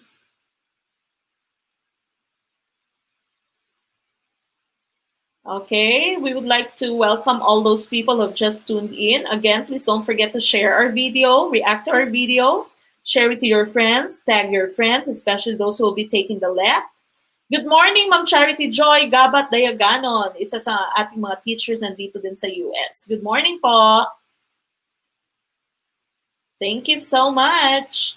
Again, please do tag your friends, react to this video, like our Facebook page, subscribe to our YouTube channel, check all the videos that we have, and of course, share this with your friends, tag your friends, start a watch party, share it in any of the groups that you've joined. Okay, TikTok na lang. So, Sir Alvi ha, lilista na kita. TikTok. Ma'am Mary Ann Cabarles, magpalista po kayo doon para isang parte lang titingnan ko. Isang post lang yung titingnan ko.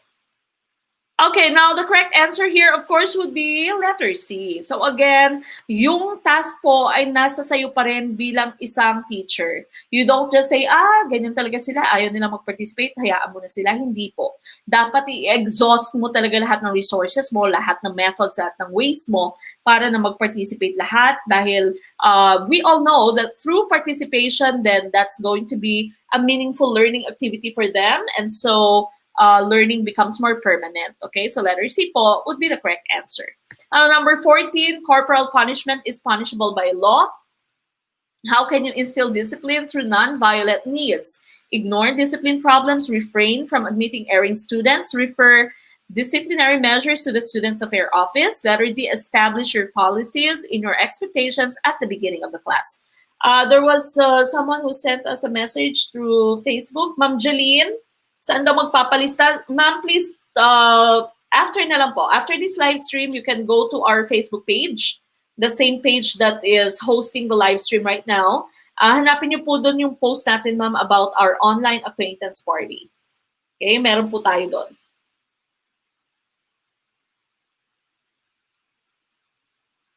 Okay, so sali na po kayo. Sir Curson, I think nagpalista na si Sir Curson. Si Ma'am Charity Dagayanon na isa sa ating mga isa sa ating mga teachers dito sa US ay magiging sponsor.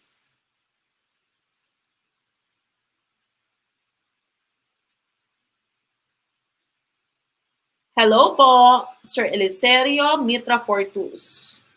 Okay, again, 14. Corporal punishment is punishable by law. How can you instill discipline through nonviolent means? Dati, no, sa ating experience dati, pwede pang, may mga lumilipad pang eraser, no, at chalk si ma'am.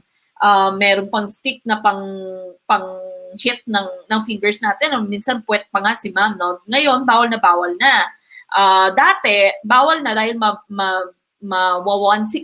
163 ka, ngayon matutulfo ka, di ba? Diretso na sila kay tulfo. All right, now, so this is another challenge that is posed to us as teachers. How can we instill discipline through non-violent means? And of course, the correct answer would be letter D. Establish your policies in your expectations at the beginning of the class, okay?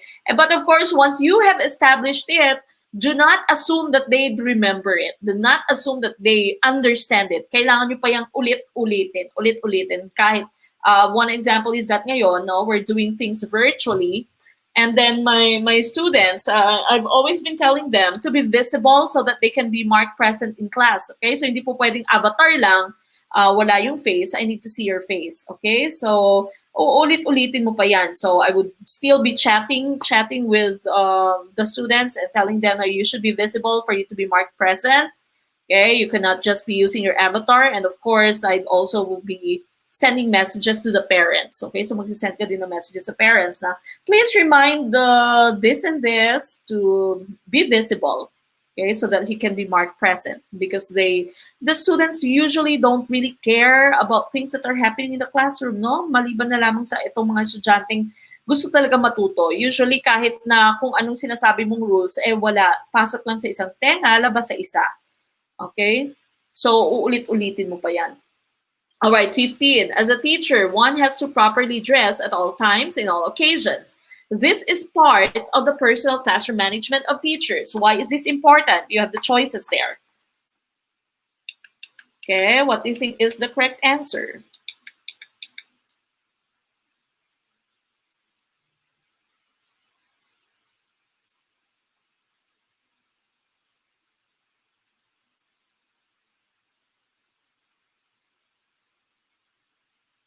Oh, sali na kayo. Sir Curson, sali na yan. Sir Jess, sali ka na daw din.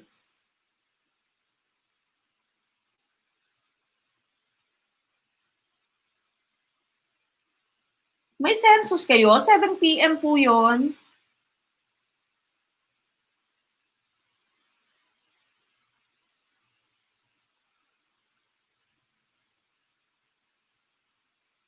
Ma'am Grace Ruedas, 7 p.m. po yan. It's a Saturday, 7 p.m. Okay, a lot of you are answering all of these. Okay, and that would be the correct answer. So all of these po ang tamang sagot. Letter D. Bilang guro, ang dami talaga nating dapat na responsibility, duties, no, challenges bilang guro. Okay, so letter D here is the correct answer. Always be a role model at all times, or a model. 16. Which is not part of good classroom routines? Line formation, studying lessons before, during, and after class. Letter C, greeting teachers and classmates. Letter D, passing papers.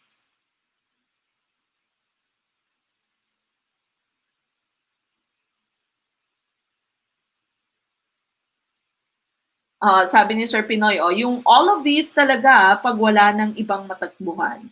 Sana may quiz B. We might have another venue for the quiz B. Pwede naman tayo mag-quiz B ulit sa ating Christmas party. Paggabi mag-check daw si Ma'am Grace. Okay. Hindi po pwede si Ma'am Grace. Si Ma'am Christine, ililista na kita ma'am sa singing ha. May pasample ka na kahapon eh. Kita ko yung pasample mo Ma'am Christine kahapon. Okay, number 16. Sali, sermon. Sali kayo ha. Yes, Ma'am Karen. Kita po kita. Punta po kayo sa sa Facebook page natin mamaya. The same page po na ito. At hanapin niyo po yung post natin about sa acquaintance party. Doon po kayo mag-comment kung ano po yung gusto niyo salihan. Okay, so which is not part of classroom routines? Pag sinabi mo kasi classroom routines, ito yung mga paulit-ulit natin ginagawa kada araw. Okay, so these are our routines. Routines nga, no, every day, ginagawa mo siya. Alright, so this is line formation, studying lessons before, during, and after class, greeting teachers and classmates, passing papers. The correct answer is, we're looking for the not part.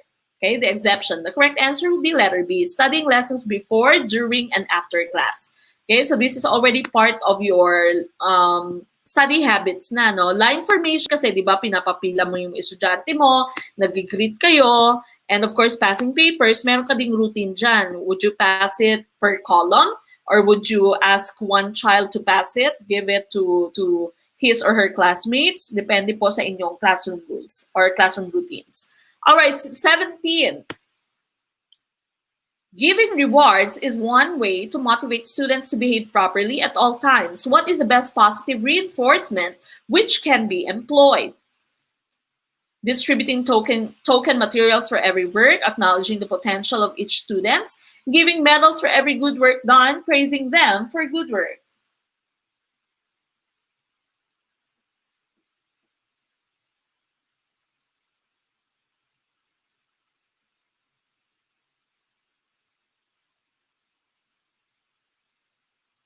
Oh, si Ma'am Grace, meron din. Hindi ko nakita kay Ma'am Grace. Ano yung kay Ma'am Grace? TikTok ba yon?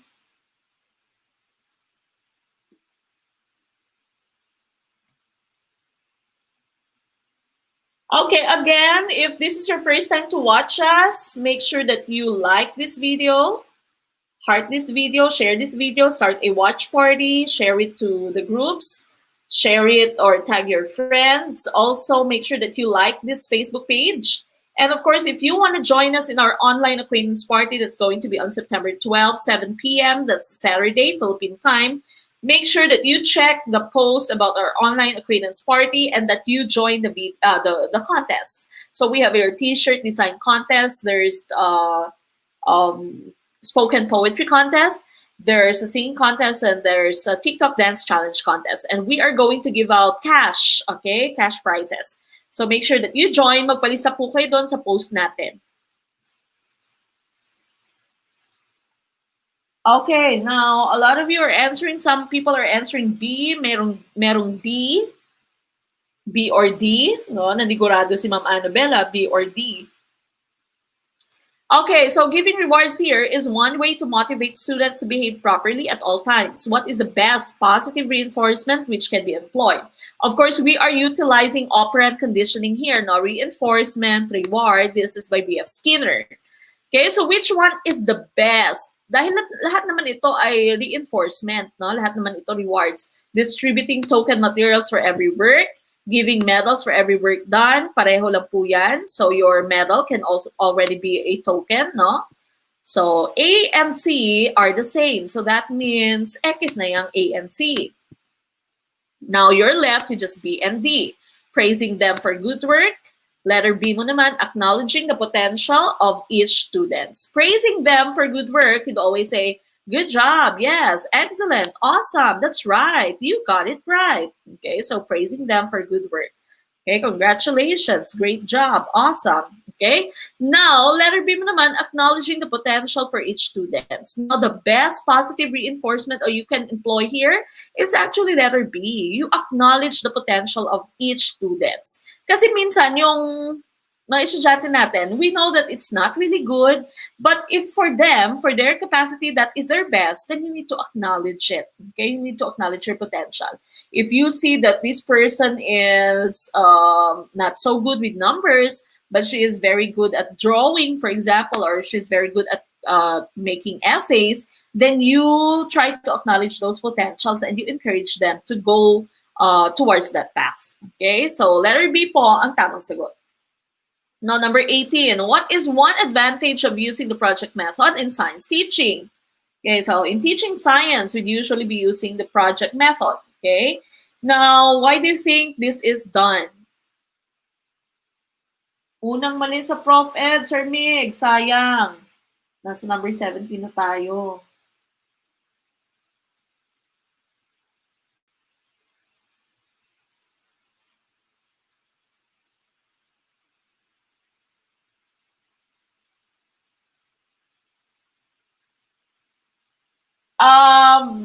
Sir Pinoy. Sir Pinoypreneur, sali ka, sir, ha? Magpalista ka doon. Ligwak. Sabi ni Ma'am Norhana, ligwak, ganun. Sala naman, duwa na sala ko. Sabi ni Sir Mark Toledo, yun sana yung choice ko. Hay, sabi ko sa inyo eh. Usually, yung first choice nyo, that would be the correct answer. Okay, again, welcome po sa inyong lahat.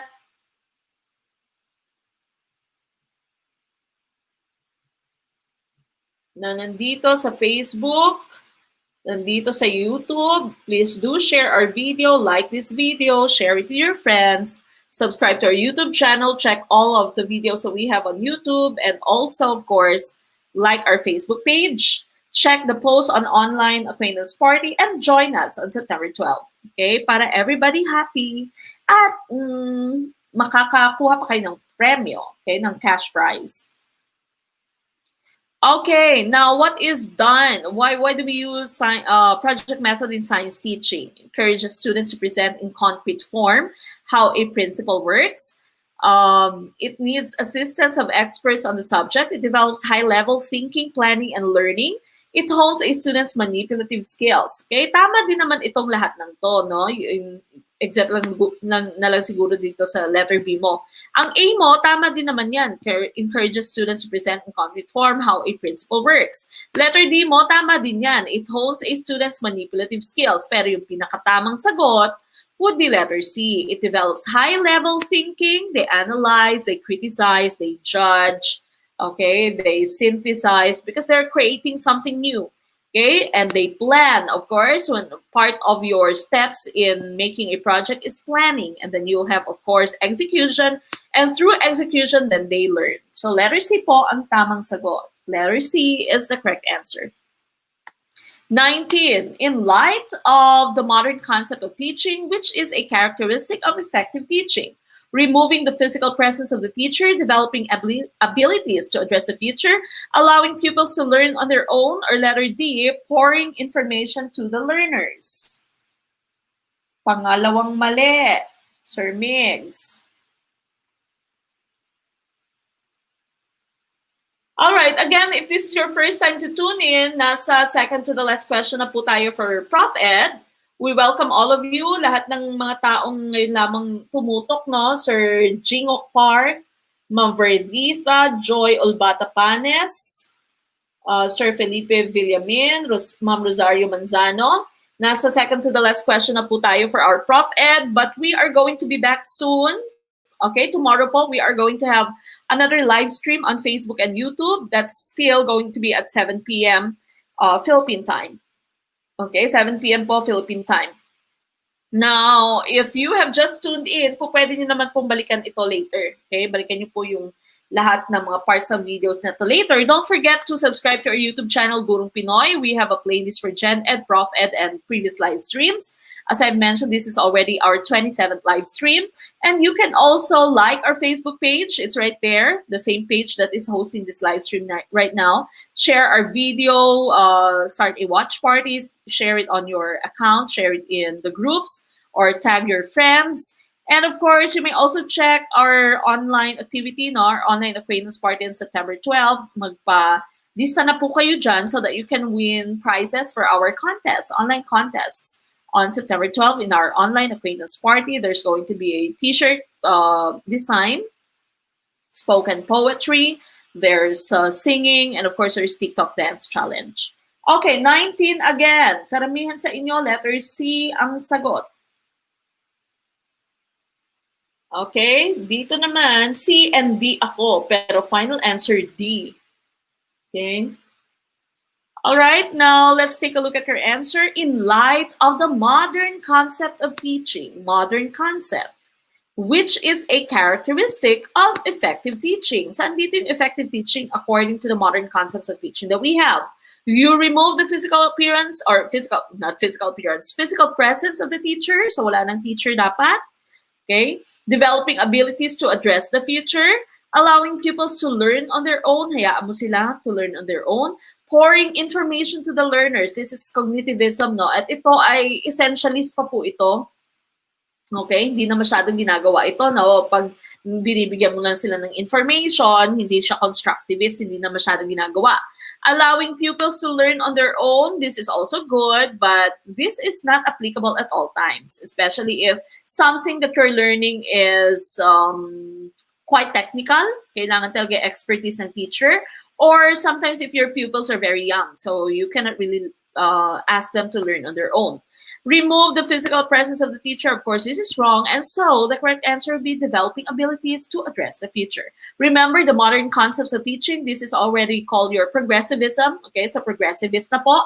Pag hindi nyo pa napapanood yung ating isms for isms in education na Facebook, not Facebook, na YouTube video, then go to YouTube and watch our isms of education na video. Nasa playlist po natin siya na ProfEd. And of course, we know na sa progressivism mo, sabi ng progressivism, learning is not a preparation for the future, but it's actually the future. No? So the students are learning to address the future needs, and of course, also to address even the present needs that they have. So letter B is the correct answer, developing abilities to address the future. Okay, now last question. Oh, tama yung una mong naisip, Sir Curson. Sabi ko sa inyo, usually, your first choice would be the best choice. Which of the following techniques of curriculum implementation is fair to the objectives of developing cooperative learning and social interaction? Buzz session, letter B, lectures, letter C, individual reporting, letter D, individual simulation. Mas mataas na GenEd mo, Sir Vidolo?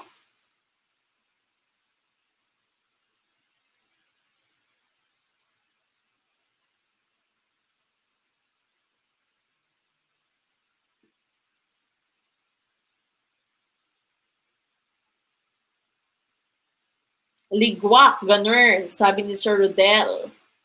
Again, if you have just watched us, this is already the last question that we have for tonight. Okay, last question in ProfEd. So po pwede nyo po itong balikan. Don't forget to like our Facebook page if you want to join our online acquaintance party. Again, it's on Facebook. So just check the post and comment your name there kung anong gusto nyong salihan. And of course, you can also go to our YouTube channel. We have so many videos that can help you pass the letters, a playlist for GenEd, for ProfEd, and also for our live streams. Okay, so subscribe na po kayo to our YouTube channel. If you'd want to be part of GROW, which is Gurong Pinoy Review Online Work Group, our exclusive FB group, you simply need to pay 500 pesos. It's a one-time payment, one-time fee. Okay, the details po is also found in this video. Okay, sa gitna at sa start ng video na po. Okay, now number 20. Which of the following techniques of curriculum implementation is fair to the objectives of developing cooperative learning and social interaction? Now, very good tips mo dito, hints mo would be cooperative learning, so nagtutulungan, and of course, may social interaction. Okay, may social interaction. And we all know that the correct answer is yung C and D nyo, hindi na po pwede yan kasi individual, diba? Social interaction nga kailangan natin. Lectures, the correct answer, of course, will be the buzz. Okay, letter A, buzz session. Tatlong tulog na lang, sabi ni Sir Barbosa Squad, si Kat Joe, si Silip na po. Tama, ang bilis ng panahon, September na. Okay, so again, correct answer is letter A. Sir Mark Villacruzes, na-follow ko na. Hello po, shout out.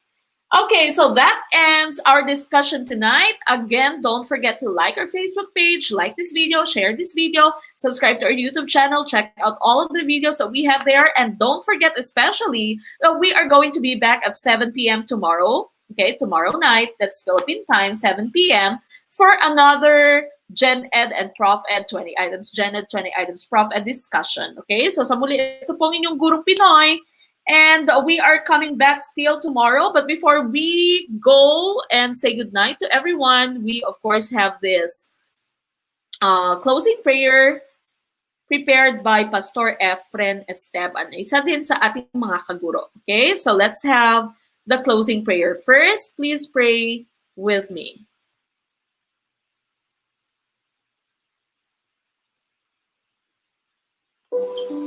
Muli po mga kaguro ay samahan po ninyo ako sa ating pong pangwakas na panalangin. At inihiling ko po na damhin po natin ang presensya ng ating Diyos sa sandaling ito. Tayo po ay manalangin. Pinapasalamatan ka muli namin, aming Diyos na makapangyarihan sa oras na ito, sa mga bago naming natutunan, sa mga masayang interaction sa aming pag-aaral. Nagagalak po ang aming mga puso sa samahan na taglay po namin ngayon kahit di man po kami nagkikita-kita. Nakakatulong po ang damdamin na ito para maging masigla at malinaw ang aming direksyon lalo po sa aming mithiin na maging ganap na guro. Manatili po nawa ang espiritu ng bayanihan sa aming lahat. Ganun din po sa pamamagitan po ng aming impluensya ay makabuo kami ng masaya at payapang kapaligiran saan man po kami naroon. Patuloy din po naming hiling aming Ama na bumuti na ang aming lugar at sa community po ng Gurong Pinoy ay alam namin ay may maitutulong para humupa o tumigil ang pandemya na ito dahil po sa aming sama-samang dalangin sa inyo.